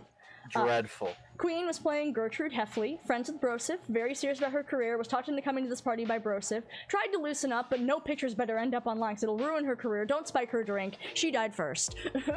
Oh my god, that was funny. That was supposed to be a hint to Grace because I was going to reveal that the thing she was working on was some criminology essay, and then I just died straight away. The curse of early DMP. Yeah. Hey, at least we avoided any more possible fucking between her and Brosif. God. Also, that was so baby me, just being very shy, because I wasn't part of IR at the time, just coming up to Darby, just like, can our characters be friends, please? Aww. And Darby went, yeah, in fact, we're taking the master bedroom. Incredible. Nyssa was Temnis Garland. And I wrote down, I think it's the idea to have the first letter be the same as Tommy's actual initials, but it sounds like that was not the case for the Sudden Awakening, so I don't know why you did this time. So the initials thing was because before the thing started, it was because I told you we were gonna have a backstory hint. So I was like, I'll just make the initials TG. Oh, you know what? That makes sense. It all makes sense. But while I was still there, that's what made sense to me. Yeah, that makes sense. It was like, do not touch him with your filthy hands. He's rich, is literally only here socializing because his dad insists he needs to socialize. Ordered the good stuff, has been waiting outside for multiple rounds now because, listen, when you pay 50k for someone to bring the good stuff, you expect them to be early, not on time. And Split was Vincent. First instance of him just begging to know if there's something here for him to drink. Townsfolk. First instance of alcoholism in one Vincent Marshall Reed. Yep. God. So yeah, instead of the night phases and day phase, I say the night phase is the party phase, because, you know, the party should only be taking one night. So wheel spins were triggered the first round. We triggered the Doctor, a role that can choose one person to protect for one round. That's the whole game. Uprising, aka Irina, was the Doctor, and she just happened to choose to save Temnis, which happened to work out very well.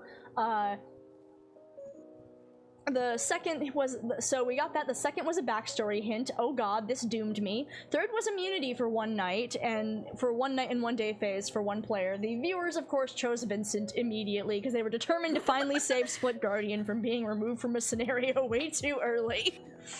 Thank God. Thank Even God. the audience was tired of it. The cast wanted me dead for some reason, but the audience was like, no, no, no. Let him cook. Hold on. Let him cook. The last wheel spin was not drunk enough, wherein I'm constantly, occasionally prompt the player to let them know they are more drunk. I did not do that. Everyone just decided to do that. And then the actual last male wheel spin was Murder God Gets a Conscience. Wow, this was a setup right at the start for the game. No wonder the party scenario was so chaotic. When Murder God gets the conscience, of course, Murder God is very nervous, and Vincent immediately and very smugly says he likes the sound of that, and Murder God is very worried, and the rest of cast are just confused and don't understand what is being talked about. So, fun fact about the Murder God Gets a Conscience thing. I put that on the wheel thinking, well, we only tend to get like 1 or 2 wheel spins per game, so this probably won't come up for a while, so I have time to think about what Murder God with a Conscience is gonna be like. Yeah, foolish you. I wrote that on the wheel like within like an hour or so of the stream starting, and then Kyle the Warrior came in and forced this to be my problem now. It's now That's what you get. Present use problem. Oh my god. That's what you fucking get. That's what I fucking get. Naively, I just didn't Fucking think Kyle. I didn't think that we were gonna be getting that. Why would I think that anyone would be giving us this much money? God. Kyle driving up with the bank. Right? So, yeah, it's which, like, on one hand, you know, terrifying in the moment, but honestly, I mean, I knew I wanted it to happen at some point season 1, and actually, on a re-listen, I was worried that I was not gonna make this work at all, and it's a little chaotic, but in the end, you know, it makes for a fun dynamic, because in the first scenario, Vincent is very despondent and Murder God's pushing him to do stuff. In the second scenario, she's fucking miserable and he is absolutely living. But also it kind of... This is what happens. But also it let me hint early on that she's like, this is not what I meant to do here. Wait, shit, why would I be having fun with this? Why do you people watch this? What is going on?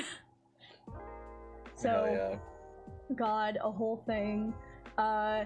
So let's see here. The stoner, due to being incredibly high, can see the triangles, his bits in the air, which he says so, and this is thank you for the bits. The bits are officially canon to the scenario. They physically exist, but only the stoner can see them. Let's see here. So Murder God, when she goes to do the night phase, she says, I'm a little anxious. I'm not actually a big fan of murder. We hit 2 backstory hints on the wheel. I'm not sure how many people I told to have hints. I think I told Gale, and then I also told, Nyssa.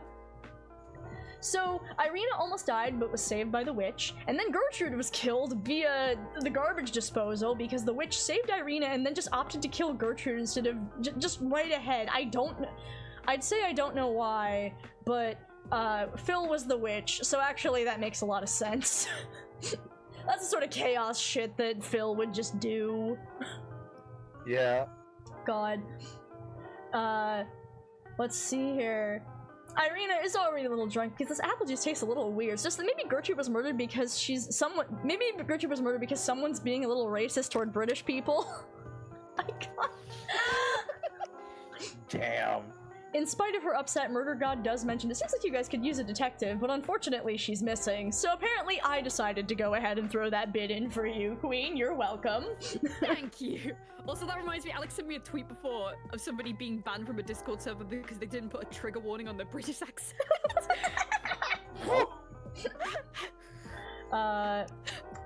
Irina talks about being the designated driver, but she's clearly already drunk, so Vincent, clearly smiling in his voice, says give him the keys because there's no way she's driving. Our beloved Vincent Marshall Reed out to look for the people. The designated driver is universal, even though I don't know if designated drivers existed, like, early World War I, since cars were only just starting to exist then, but it's fine. It's a universal vibe. You can figure out what the designated driver is if you've been around enough drunk people. Listen,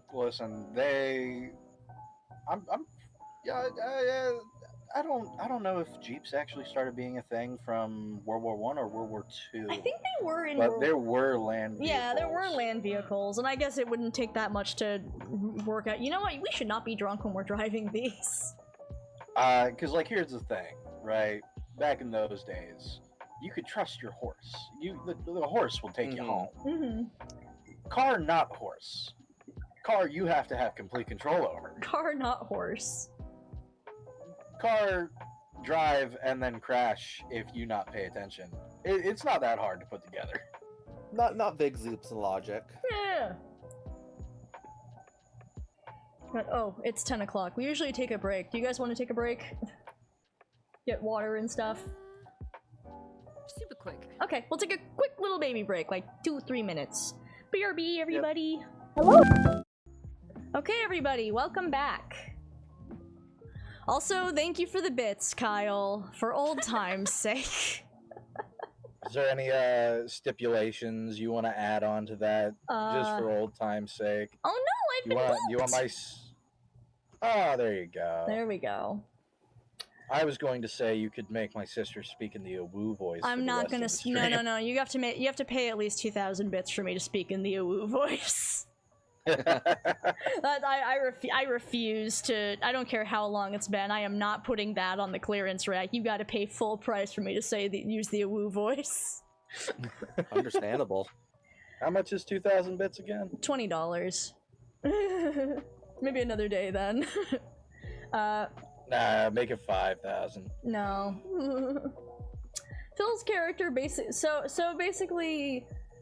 Irina says she's drunk. In spite of her upset, Murder God mentions it does seem like she could use a detective. Irina talks to people. Okay, so after choosing Vanetta as leader, Murder God tells people they have to decide who's getting kicked out of the party. She's already a little concerned, and she goes, "Oh no!" And Vincent goes, "Oh, does that bother you? Is there a problem?" Phil's character transitions from being an Italian man to being a Khajiit from Skyrim, which Irina comments on and then says we have a full-on Khajiit here later, which she goes to make her arguments, and everyone else is like, "What the fuck is a Khajiit?" That's a Khajiit. This is when we changed the wheel spins to be 2,000 bits instead of 1,000 bits because we kept getting so many bits. LOL. We got a minion. Kathy was accused and started explaining she's the gardener. Murder God is clearly getting very anxious since Kathy is going to be kicked out of the party, aka obviously is going to be murdered as she gets more and more upset, especially about the acts of God. And Vincent just laughs, and when she tells him to shut up, he goes, "No, it's very funny." Yeah, get fucked. And what little control Murder God has over the situation completely comes between the cast being horribly drunk and her being unable to back up her attempts to keep things under control because she's busy having a conscience. Vanetta, yay or nay? Nay, girl, why would I kill my best friend? And Murder goes, yeah, why would I make you do that? I mean, why would you kill your best friend? Why would you kill your best friend? Why would I make you do that? Why do I make you do all this? This isn't what I wanted. Murder God asks, obviously crumbling. And Kathy's like, whoa, man, are you okay? Do you want to drink? I can't drink, Murder God says quietly. I will never be able to drink again as long as I... And then she trails off for a second and abruptly tries to get back to the votes. So canonically, at this point already, Murder God could not drink or eat. Yep. Woo. Truly a fate worse than death. Truly a fate worse than death. God. Grits asks if he knows Murder God as she seems to break down. Kathy is not voted out, but she offers to leave anyway, but Murder God brokenly says that she can't take Kathy out because Kathy was just voted to stay in, so that's against the rules. So instead she removes the stoner, because, you know... he's in the McGillicuddy place, therefore he's annoying to her. In the night phase, Murder God continues to seem very lost, and she says, okay, I have to keep going, it has to be a good story, I didn't need a good story. God, I did not realize how messed up and stressed out Conscience Murder God was. This was partially just, you know, real life writing the plot, because I was having to balance so many things, and the anxiety was partially because I had to, like, spin so many plates, and also because I had not decided what Conscience Murder God was gonna be like. So we'll just channel that anxiety. God. Yep. God, okay, so... Vanetta dies at the start of round 2. She was the seer and also the only black person at the party, rip and skip. Michelangelo asks Vincent what he was doing in the party phase, and Vincent declares he was the bartender at this fine establishment. Truly, this man is just naturally a bartender. Yep. Folks start pressing, why is Grits here? He's only 13, and Grits says he's there because his friend here. Wait, where did she go? She's blonde and small, but she said she could get him into the party and he didn't want to be alone, so that's why he's there. Everyone remarks, wait, why is this kid here? We're all in college. Murder God tries to get the focus back, but Grits recognizes her and is excited to see her, and she sort of just says, yeah, I brought you here, but I thought it would be fun. And Vincent laughs and goes, oh, how do you like that? You've been pulled into your own game. And Murder God tries to tell Grits to get some orange juice and tries to remove herself from the thing, but and Vincent's like, no, join the party, get a drink. And everyone is like, oh my god, let's get the host a drink. Hell yeah. And then Vincent starts to press everyone, how do you all know each other? Which prompts confusion amongst the players as Murder God desperately tries to insist that everyone knows each other for this house party, but canonically, actually only Vanetta and Kathy were friends, and also Gertrude and Broseph. So, other than that, no one knows each other, which Vincent remarks is weird and everyone else agrees is strange, and Murder God desperately tries to get them to focus on the game. Eventually, Michelangelo is forced to focus in spite of Vincent's protest. Peak Murder God's boyfriend action. Anyway, after declaring things are weird, he doesn't trust Vincent, and no one should listen to Vincent because clearly he's off his rocker. Anyway, we focus on the fact that Grits should not be here, and everyone eventually agrees. When Murder God asks yay or yay for leaving, God, Grits asks, hey, just to make a comment on it real quick, fucking peak Murder God boyfriend action there. God, is it funny to me? It's God, very is funny. It so funny to me. Well, yes. Her boyfriend's being well, you see her boyfriend, but also kind of her ex, is encouraging her behavior, and her future husband is pointedly trying to not encourage her behavior. Wow. Yeah. It's almost like one of them is marriage material. Yeah. Fucking, and this is the prime example of when I say, like, yeah, Francis and Vinny would be friends until they're very pointedly not. Yeah. Because yeah, Grits is like, hey, do you guys have a phone so I can call my mom? And Murder God mutters, I'm right here. Man, hell of a choice. I don't know what was going on there. Murder God escorts Grits outside, tells Grits he's going to be okay, he's going to be safe, she's going to make sure he's never going to be alone again, tells him it isn't going to hurt, and then quickly sends him away by sending him, and she snaps her fingers and he doesn't exist anymore.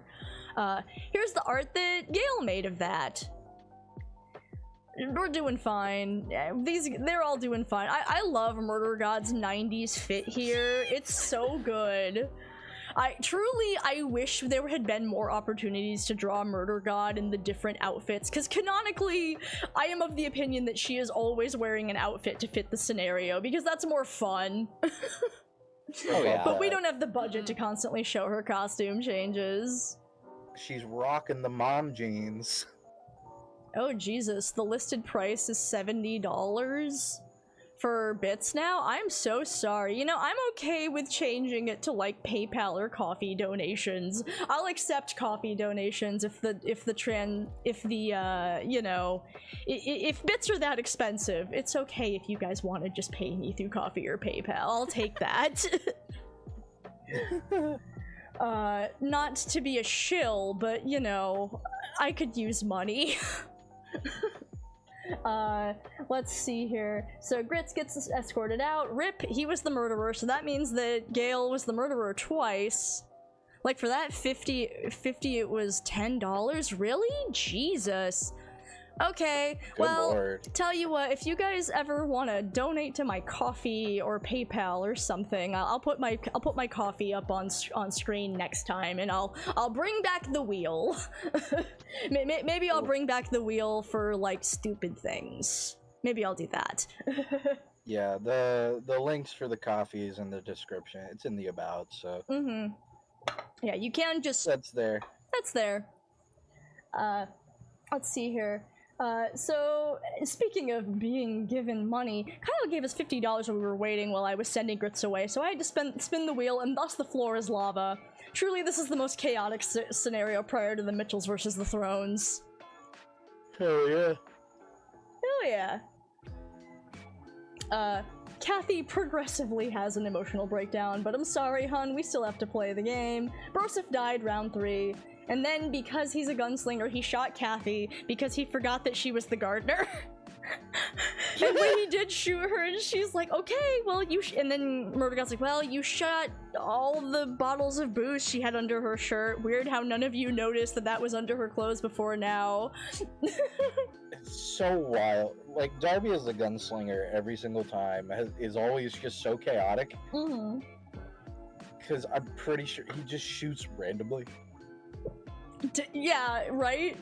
No, Darby is genuinely a pretty chaotic player, actually. Both him and Phil, chaos gremlins, actually. Yep. Folks ask how the heck Broseph had a gun if it, like... Folks ask how the heck Broseph has a gun, and then Vincent asks, wait, do you guys not have guns? And Vincent says he thinks he still has his gun, and Murder God insists he does not have it, and Vincent incredulous asks, did you take my gun? And Murder God says, yes, obviously I took your gun, you can't have it unless you have it for the role. And Vincent of course swears at her, and she says, listen, the rules say you can't have the gun if you're not the murderer of the gunslinger. Fuck you and your job, Vincent says, and Murder God says, fuck you, you think I want to do this? They're gonna get married later. They're gonna get married. Marriage material. Marriage material right there.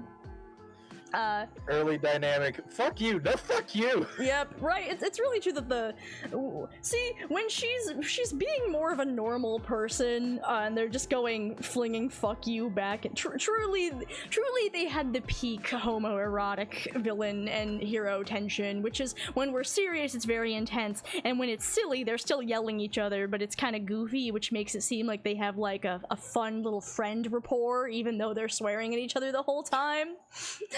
Are they in Fucking love? Red Worse, in the they're chat idiots. going, now kiss. Now kiss. They will eventually after the show. In 4 years. In 4 years. But we wanted them to kiss very early on. Right now. We're like, haha, we shipped them. I'm sure no one will notice that, no one will notice the way I drew them dancing. Yeah, no, of course Really not. subtle. Why would they? It's so subtle. Are they in love? Worse, they're idiots. Kyle, you never watched the ending? You should watch it, it's really good. Or I guess you could just keep watching, you could just listen to an episode every week and follow along with book club, I guess. That's an option. The ending's really good, not to brag or anything, but it was really good. I'll brag, it's really good. It's really good. But anyway, so Vincent at this point is clearly having a great time. He talks to people about who has what role, talking about how generally drunk they are, chuckles about how this is actually pretty fun, and Murder God snaps that it is, and Vincent says, come on, the audience loves it. Come on, ask your audience if it's a good show. Meanwhile, Murder God continues to have an anxious breakdown. Temis nominates Michelangelo. Bitch, you wanted me to play the game. I'm playing the game. Yep. Temis nominates... You asked for this. Exactly. Nominates Michelangelo and accuses him tries to give an argument, but the argument is just burp. Murder God says, wait a minute, that's not right. You're supposed to be a bunch of impressive people. And Vincent said, what did you expect? He's drunk. And she sighs and she's like, I mean, I guess he's impressively drunk. Vincent starts asking people for roles, which Murder God limp-wristedly attempts to stop. Irina says that she's pre-med, so therefore she's a doctor. And Vincent laughs and says Murder God should not have allowed him to drink, and she sighs and says, I'm regretting everything about the scenario. Michelangelo reveals himself to be the witch, which thus leaves Temnis as the murderer, so everyone turns on Temnis, even though they just hit the final 10-minute mark. As everyone turns on Temnis, we trigger the end scene. So it's time to once again watch this together as a family. Hey. Oh, yay. Oh boy. Let's go. Let's go. How you feeling over there, Nyssa? Before we play this, how you feeling over there, buddy? Yay. Are you excited? Are you excited to see what you did to us? Oh, the team murder symbol. I grab you by the collar of your shirt. I start shaking you.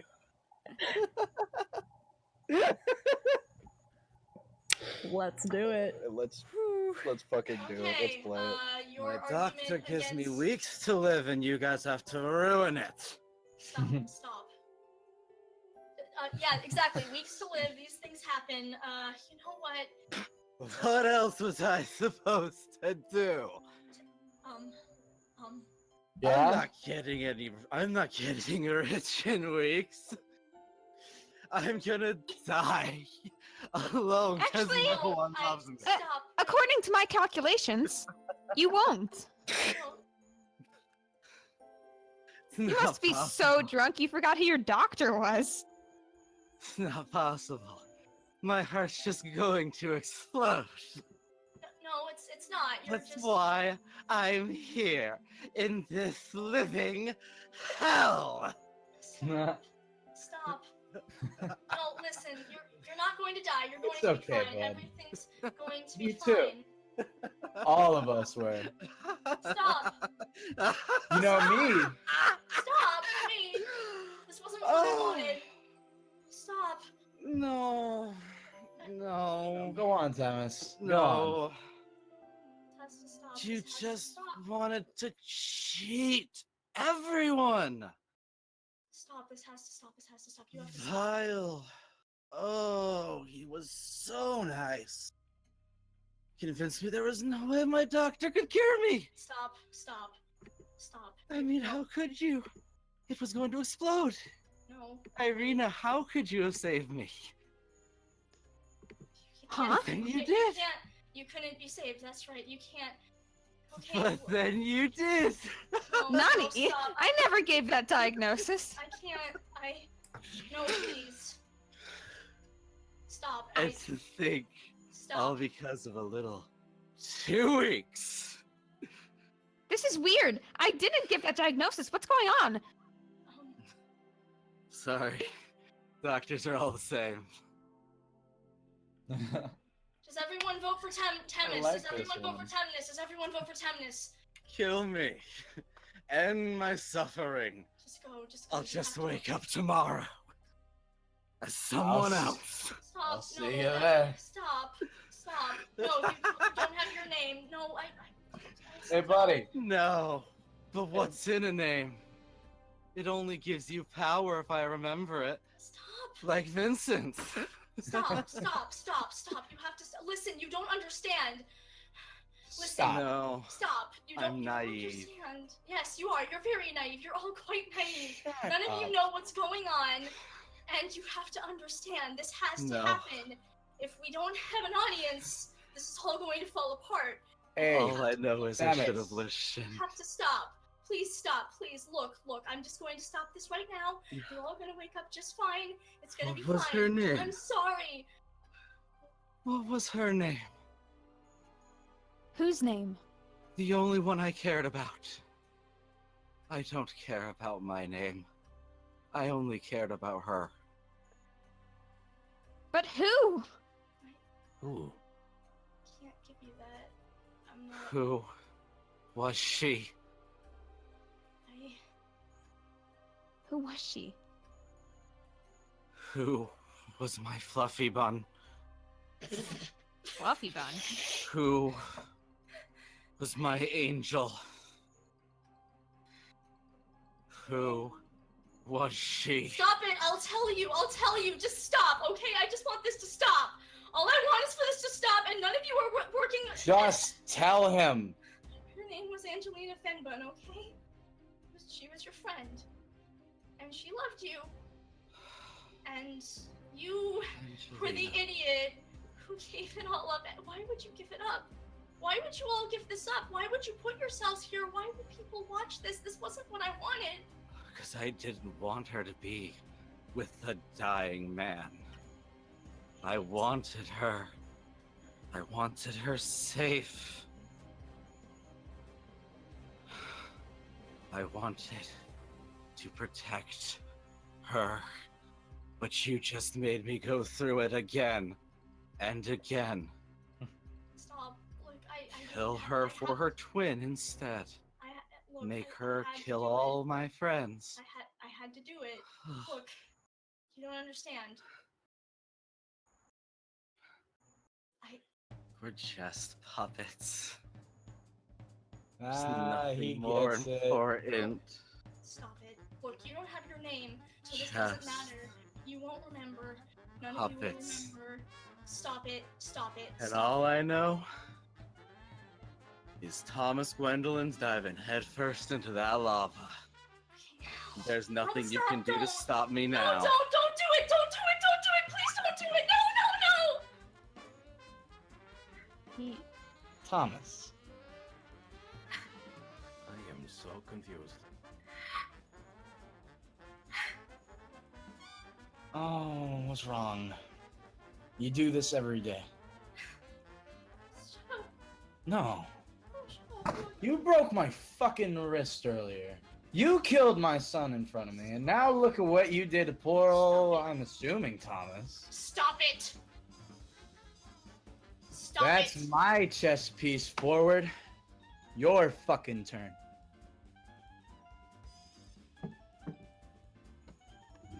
This game ends. Let the games begin.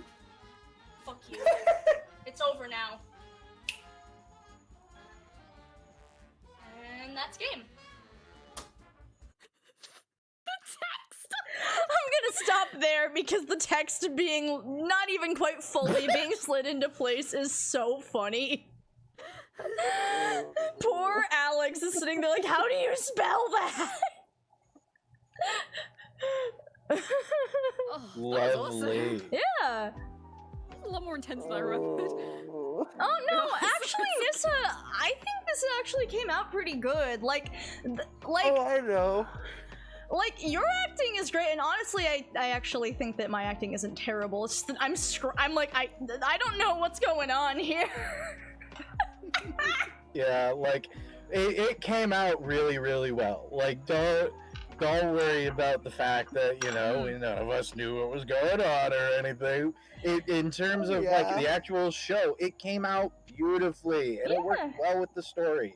Yeah. Like, honestly, we make a whole thing about how this was not planned, but honestly, because this happened, this episode had a really strong ending. If this had not happened, what the fuck was my ending of this episode gonna be? We just finish doing not Scream, and then it's over. And like, because Tommy wakes up, first of all, just a really cool bit, Thomas Gwendolin is sliding headfirst into that lava. Iconic. The fact that the Cuphead music is, honestly, the way the Cuphead big band music triggers is actually really fun and kind of builds into it, makes it seem kind of fun. Like, yeah, like an existentialness, like an anxious insanity starting to wash over everything. Yeah, like it really helps emphasize this is not in this bitch's control at all, actually. We love it. And also the Vincent's "That's my chess piece" forward. Mwah, what a great line. Oh yeah. Mwah. But yeah, no, like, the way you built stuff up, the way that the way that Irina was your doctor also just did so much to add to it, which I can't remember if I had Uprising play into that or not. I think it just kind of happened. I think it just kind of happened. I didn't even remember that part, honestly. Yeah, I think she just played into it, but that added so much. Oh yeah. Yeah, it's like, I'll be honest, even though at the time I was like, oh god, what am I gonna do? I'm so glad you did this, because like, next I was gonna like have Vincent and Doc kind of connect, and maybe I was gonna have Grace wake up like a following episode. Like, the following episode would be Doc and Vincent connecting, and then Grace waking up in scenario 2. But because this happens, it means the next episode kind of needs some breathing room to establish where the plot is going, and honestly, I think it's better for it. Yeah.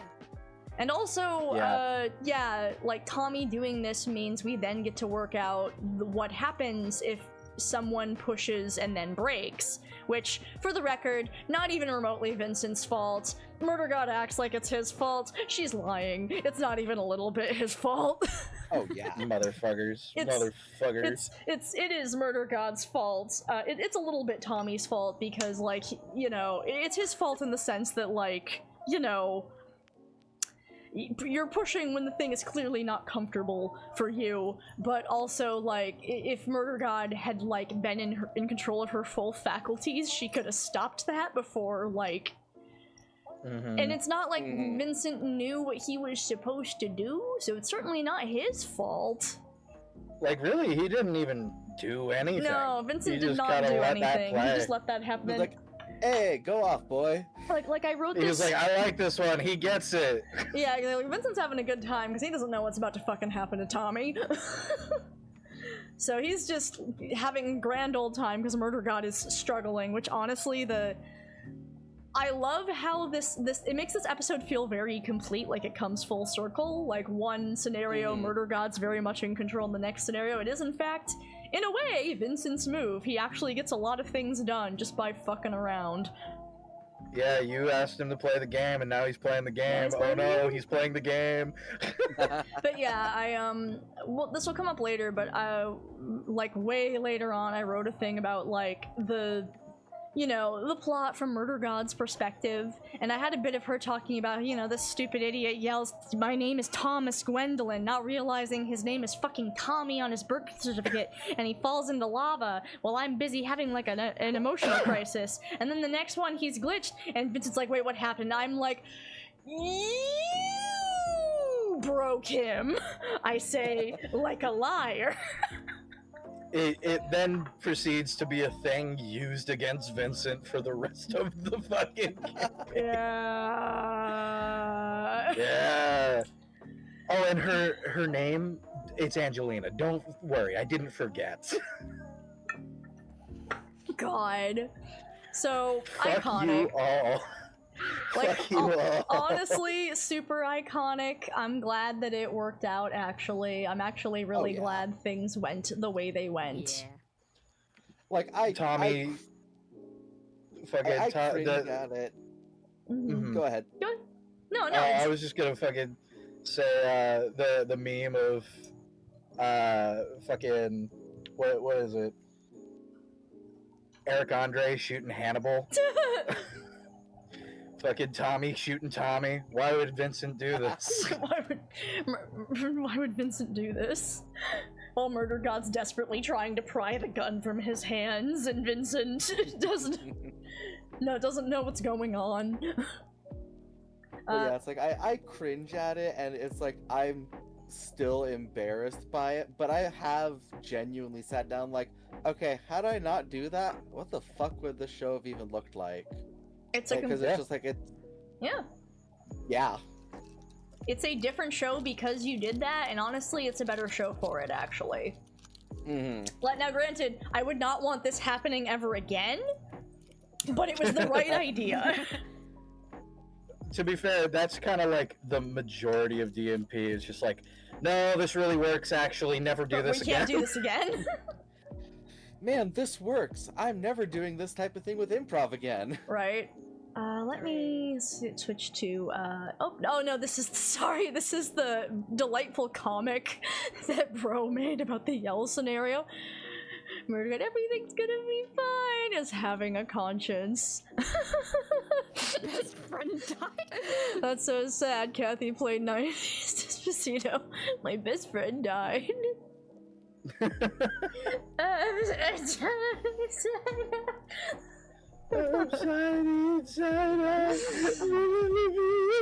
Bro is truly out there to do shit posts at all hours, and we love Bro for that.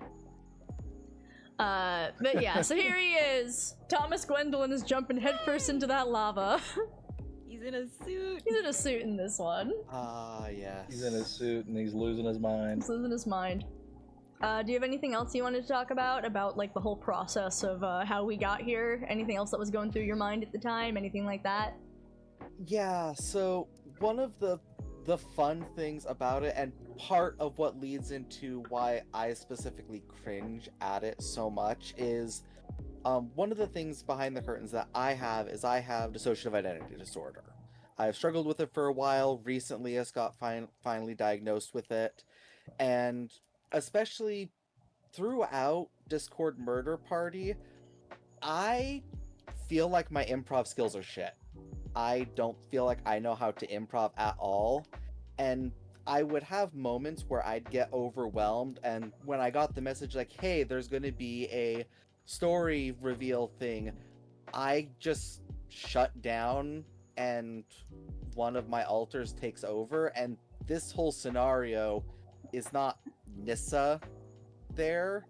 It's one of my alters goes by Derek, so it's like I look at it, I'm like, oh wow, that's how we decided to go and phrase it. Oh, okay. He just kind of did it. The surreal adventure of your alter having to act. Yeah, because it's just one of those things where it works, but it's just fascinating watching it back and just like, wow. Because I don't think I've actually avoided watching that scene. This is the first time I've actually seen it. Mm-hmm. So it's like, huh. Wow. Wow. How do you feel? Really went there. Yeah. How's it feel? It's very strange. It's one of those things that's very strange looking back on it, and it's like, yeah, things worked. Mm-hmm. Mm-hmm. Well, in the end, I'm glad that, I'm so glad that it happened, and thank you for being willing to share that with us. That's really cool. Yeah. Mm-hmm. Yeah. So, to be fair, like, there are so many parts of DMP, I think, for all of us, where we there's a part that we all just don't go back to look at. Yeah. Because we have, like, a bad view of it. Maybe we were anxious in the moment, or this, that, or the other. We think we fucked up, whatever. And then we go back, and we're just like, no, that works. That's passable. Yeah. Actually, that's all right. I deliberately had not watched this scenario before now because I thought my improv was really bad, but actually on a re-listen, I'm like, actually, no, this works better than I thought. Yeah, it's like, it genuinely, as you were saying, like, it ties the episode together in a really strangely nice way. Mm-hmm. Yeah. Yeah. It's It like, gave us a climax. Mm-hmm. Yeah, because that's one of the questions I was going to ask tonight is like, what did you have planned for the end? But nothing. I'm guessing there was no plan. There was no plan outside of the deal. Damn. So, yeah, and I don't know why I had no plan, and it basically, between this and between the ending of episode 6, I was like, oh, I should really have, like, an ending planned for all of these, huh? Yeah. And now, granted, we still improv like the end scene, so I would try to find a natural spot for the scene to end. Like, so those were still improv, but still, I was like, oh, I should have a basic plan of I should end on some kind of plot or something. Like, there should be a punch at the end of an episode. So yeah, fucking wild. But yeah, I actually think your improv came together pretty well. Like, don't get me wrong, there's definitely parts where you and I are clearly both like struggling, doing a little bit of struggle busting. Oh yeah. But I think it came together in the end. Like I can just see in the way both acts, and it's just like, this is just the plankton meme of, huh, I didn't think I'd get this far. Right? Yeah. Like, personally, I've always had fond memories of this moment. Mm-hmm. Like, yeah. I've always thought back to this bit as just like, that was actually fucking cool. Yeah. You know? And plus, like, we need Tommy. Tommy's great. Tommy, he's very important. Oh, yeah. It's like, as I said, I have tried imagining DMP without Tommy being there from early, and it's just like, half the stuff feels like it wouldn't have come together at all. No. It's very important. Like, he essentially, by doing this, becomes our overarching plot for the season. Also, I just noticed, Thomas Gwendolin, spelled like this. Thomas Gwendolin, spelled like this. But it was not spelled this way in any of the profiles I was sent. Yep. So that LYN showed up at some point. It probably showed up here, and that was just it. Yep. Yeah. I will always preach that the original 4 was like my favorite dynamic in DMP, but I always loved it was like World War I, World War II, the Cold War, Tommy. Yep. World War I, World War II, the Cold War, and then the Ultimate War. 2019. Yep. God, I mean, I like that because it means you have one person who's coming from a more modern perspective, and that kind of helps to, like, it kind of helps to ease the transition because our first 3 characters were very, like, more historical focused. So it's helpful to have a character there to be, like, you know, because it's still a very modern show. Hey, it's me from 2017. Exactly. I can ground things and translate things a bit easier. Exactly. Radical. Right? But yeah, let's see here. I wanted to show some of... Is it okay if I move on to showing some of the other art and things like that? Yeah. Okay, so next... By all means. There's this art of Roller Reagan. God, the neck. She's beautiful. Roller Strangled Reagan's out very by a upset. shoelace. She's Look at that little boob window there. look at her little boob window, very classy. Peak. You know, I'm sure it really works for her job as the rollerblading themed band member of Mystic Spiral, but we're thinking of changing the name. A crazy concept. God. There's this, this was a collab between you and Kikyo, because you were actually the one who initially pitched it being like a white void with red strings, actually. So you drew Doc tangled up in them, and I was like, oh, that's a really cool idea, and thus that became canon. Yeah, I had to get Kikyo to help me because again, 3DS, I couldn't do anything. Well, it makes it thought of get very this? cool. What of this? I thought of this. Yes. Here's the most important thing, which is, the murder god is a bitch! Big ass fucking stupid bitch! Murder god is a bitch. This is, some old Hairgate Vinny, but, the murder god is a bitch guitar... I believe this was specifically inspired by Splitguardian genuinely taking his guitar while he was in call, strumming it, and then going, the murder god is a bitch! Strum strum, she's such a fucking bitch!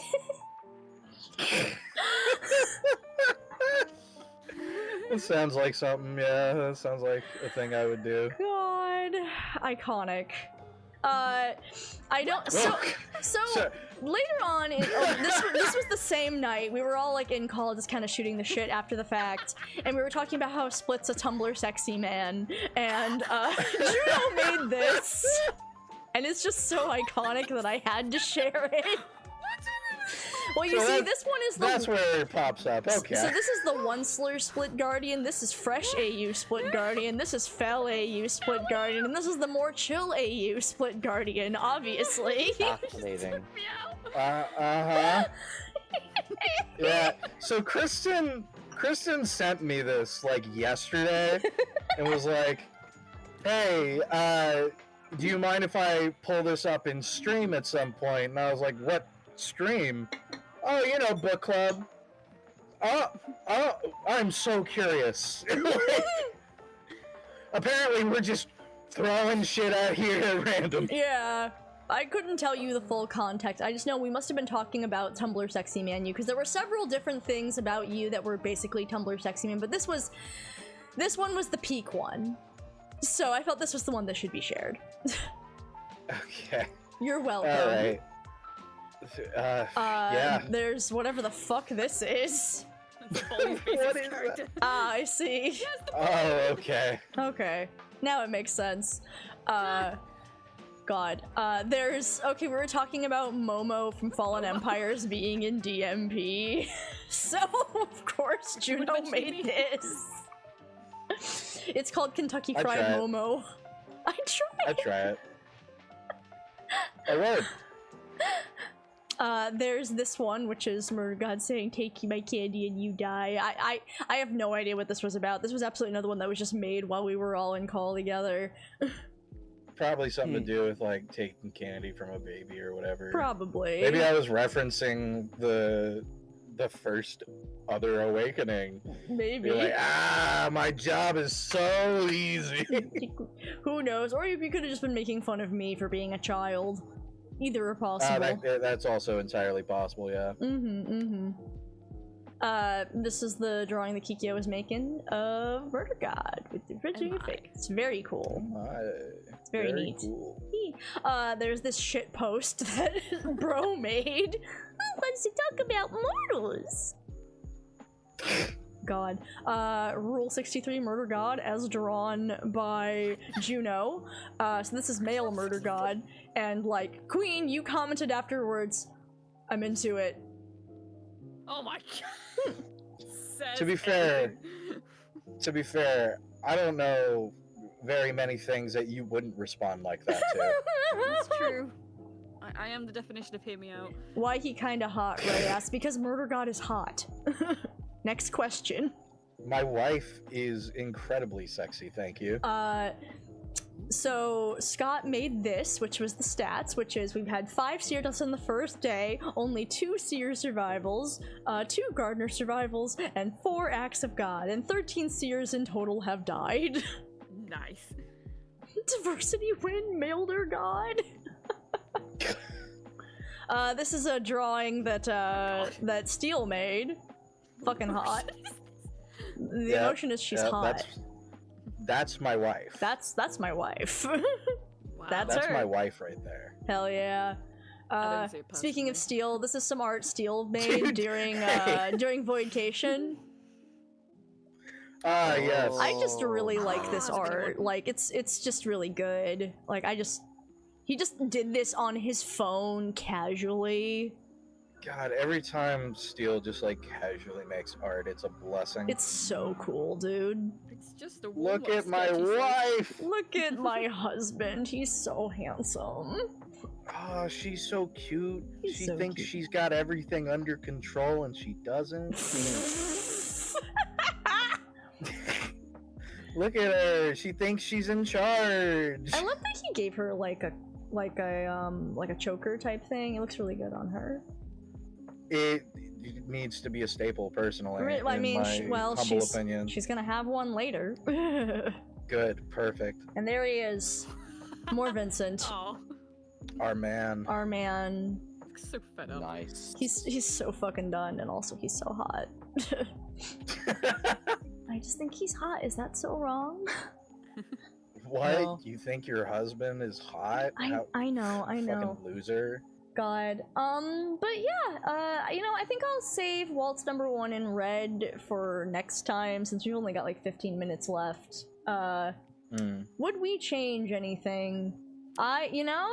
I wrote down that I cackle maniacally, but actually, the only thing I'd change is somehow going back in time and making this planned so we could, like, prep that scene a little bit more, just so it was a little less chaotic, but also I acknowledge it would not have happened.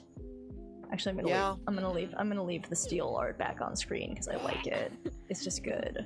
That's right. I'm biased. Is that so wrong? No. For me. It's for me as well. It for me. Yeah, I think it's pretty cool. I think Like, there's. Oh, go on, yeah. oh, just like for things would change. But earlier I was definitely like, oh yeah, I'd want to change like the way that was approached and whatnot. But I'm like, no. I agree that it's like, yeah, just making it planned, because that was genuinely good. Having watched it for the first time, I enjoyed it. Yeah. Yeah. Yeah, it's like, at the time, I absolutely was like, no, I didn't want that at all. I wanted things to stay according to my plan, which is very Murder God of me. But... I think the only thing, like, I would have changed was I would have wanted to be able to get in, like, some slight coaxing from Vinny.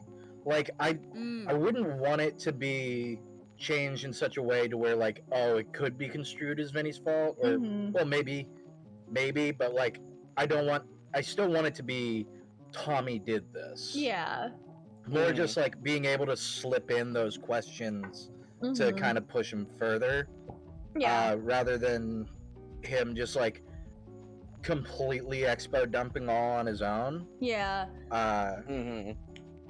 Because I feel like that would have made it a little smoother, you know? Yeah, I just think... like Vinny popping in and be like, no, shut up. Tell us more. Who's your fluffy bun? Yeah. What happened? What's wrong with your heart? In general, that's one of the things I would go back and change about the show, is like, once Vincent, basically I would add more of the Awakened, like being able to actually poke at and ask questions, like, because so we'll see how I feel about the rest of the show, but like, I felt as a writer as we went through it, I was like, I don't know how smoothly it comes across that the Awakened are actually helping the sleepers like wake up.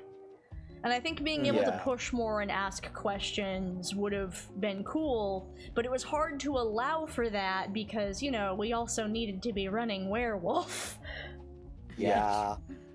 So like, it's we kind of got the handle on it later on, where like Werewolf kind of really took a back seat. But at the time we were mostly playing Werewolf, so it's like, Yeah. So the difficulty here was it was entirely improv, so that meant I would be pushing down on you asking questions, because I was like, we're supposed to be running this fucking game of werewolf, but also the plot needs to happen, so... The inherent chaos of Discord Murder Party. Yeah, because, like, it... Which, honestly, to be fair, that did kind of help with our dynamic. Because, whereas you were running the games as, you know, Murder God needed to run the games, I was over here pushing the plots, and therefore pushing against you, running the games to make way for the plot, which then adds on to their relationship of fuck you, no fuck you, this is important, no this is important. I think a lot of it did work out really, really well for what it was. Yeah, I agree.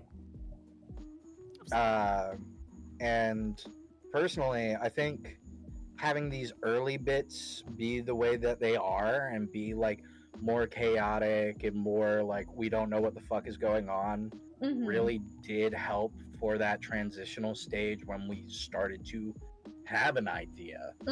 You know? Because like who would know what to do in this early bit? That's you right. know, in like plot. Yeah.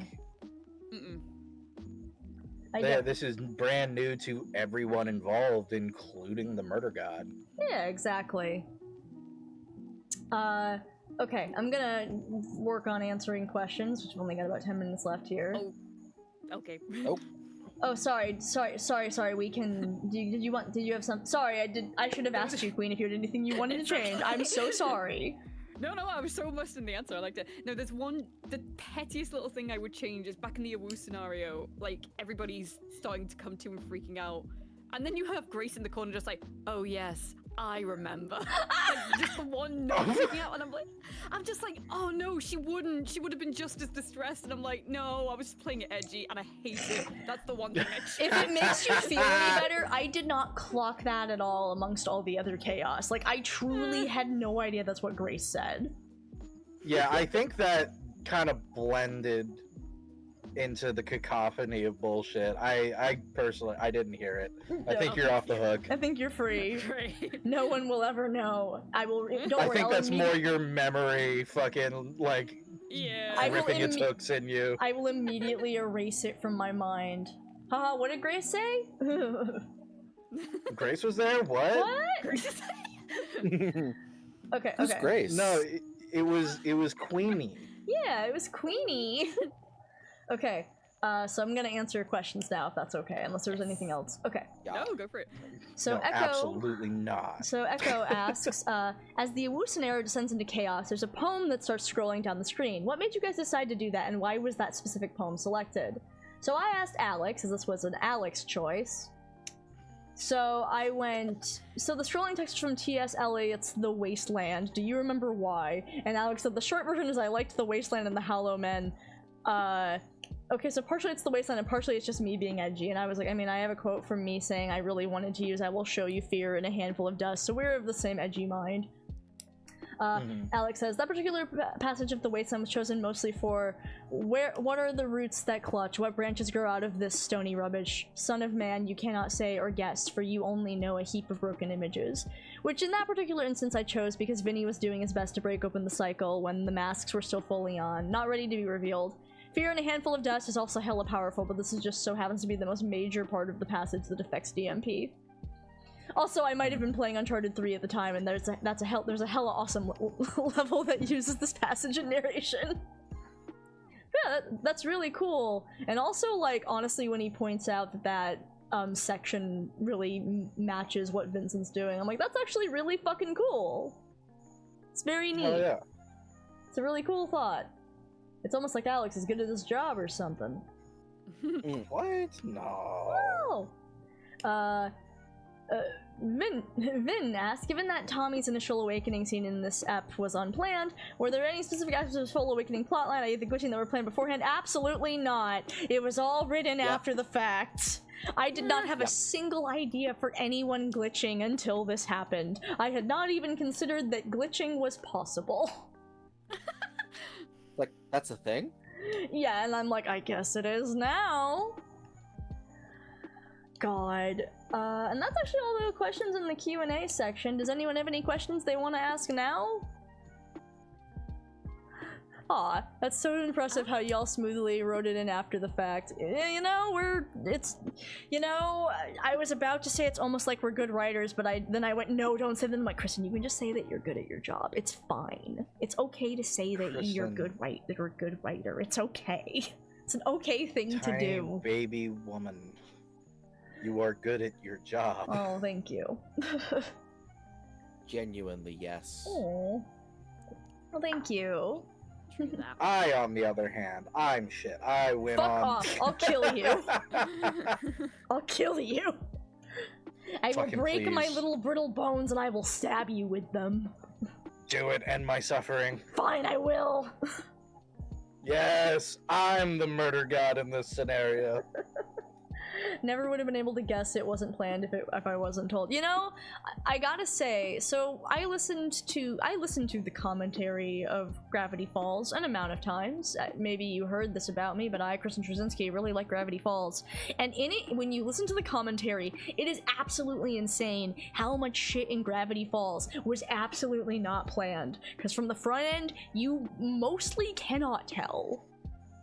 Like, there's only like one or two spots where there's a little bit of retconning happening, but overall, like, which is so funny, because you also have stuff like Alex Hirsch, so at the very end of season 1, spoilers for Gravity Falls if you haven't seen it, but at the very end of season 1, you know, at the start of the season, we see Stan, you know, open up his vending machine and go into the basement. We don't know what's in the basement. At the end of season 1, he goes into the basement and, you know, he turns on the portal and, you know, it's a really big dramatic moment.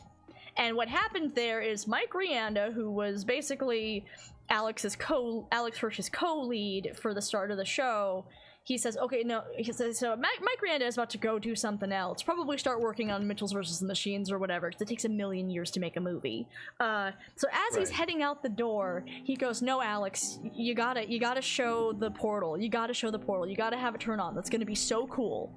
So he does that, and then for like months after that, while Alex Hirsch is trying to write, he's like, why did we turn on the portal? That was so stupid. Now we have to write around the fact that the portal is already on. Why did we do this to ourselves? It doesn't make any fucking sense if the portal is on, because we can't just have Ford show up now. That's not dramatic. He can't just what do I do? So why doesn't Ford just come through the portal right away? Well, maybe it just takes a while to actually get the portal going, and he goes, but that sounds so stupid, and I'm like, that's insane, because watching Gravity Falls, I'm like, yeah, it makes perfect sense that he can't just turn this thing on right away. He has to do all this stuff to make the thing work. That makes perfect sense. Mm-hmm. Yep. So yeah, so I'm hearing stuff like this, and I'm just like, why is Alex Hirsch? You've been Alex Hirsch. I was like, why is, it turns out running a show is always like this, actually. Yep. Yeah. Both DMP and Gravity Falls were heavily created by a madman named Alex. Coincidence? I think not. So this is in the Chaos Van server, but, so right after DMP was over, I had this dream, and in that dream, I was deep in some kind of, like, crack in stone, like deep inside a fissure with Alex Hirsch, and we're working on Chaos Van, and I'm sitting there feeling so unsure of myself, and Alex Hirsch is like, no, you gotta trust me, you're gonna bring this to Netflix, and it's gonna be so cool, you gotta believe in yourself. And I'm like, thank you, Alex Hirsch. And then he's like, okay, we gotta hurry up and fly down to Florida, you know, to meet up with the other Alex 2. Calls him Alex 2, like, in my dream. And I'm like, okay, Alex yeah, 2 sure. in Florida. Yes. So we have to, so we go to get on a fucking plane, and so we're in the airport, we're getting ready to board, and suddenly I see that Alex Hirsch is being taken away on a separate escalator from the one I'm on, and I'm desperately reaching out like, Alex Hirsch, no! We have to get to Netflix in Florida to see Alex 2! And I told this to Alex, and ever since then, Alex's nickname has been Alex 2 in the Chaos Van server. Oh. We love Alex 2. We love Alex 2. So, delightful, incredible. God, as a final Alex story, just because like this is barely related, but we're not getting any other questions, so I'm just gonna proceed. Right. So Alex Beckham is actually so the movie Bernie, starring Jack Black, in the very first scene, this Alex, our friend Alex, is actually like in the he's in like the extras in the crowd of like one of the shots in Bernie, and he's very notably in the shot. And this is so funny to me because I watched that movie in 2014 and I remember that shot so clearly. Like I didn't remember that guy specific, but that's like one of the most distinct shots of the movie that you really remember.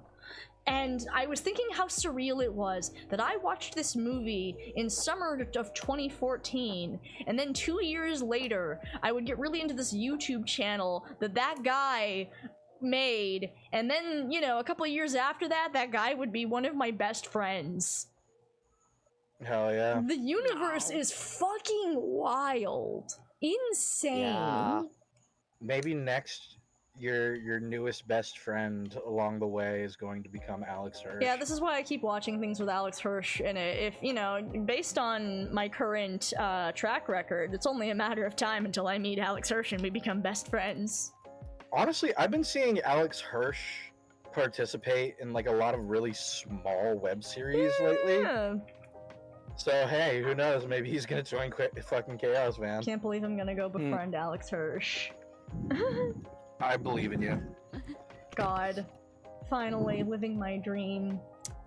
Sometimes I think to myself, there's an alternate universe me that went to Cal Arts, and a part of me truly, genuinely believes that that alternate universe me probably got to work on Gravity Falls. I choose to believe that.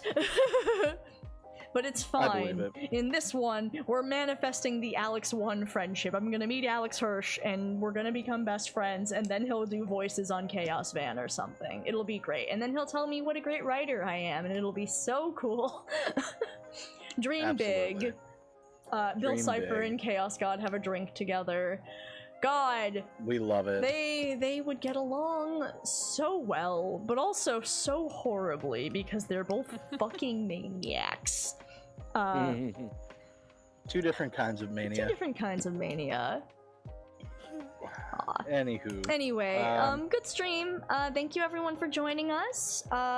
Wednesday will most likely be Sibling Power Hour. We'll see what happens. I might not have the power for Sibling Power Hour on Wednesday, but I'm manifesting. We'll see. We'll see. And then the upcoming Sunday we'll be discussing episode 8, and also you guys will listen to Walt's OG. Nice. So yeah. Nice. Hell yeah. Yep. So yeah, thanks everyone for joining us. See y'all maybe on Wednesday, if not next Sunday. Bye. Bye. Bye. Bye. Bye. Bye. Bye. Bye. Bye. Bye. Bye. Bye. Bye.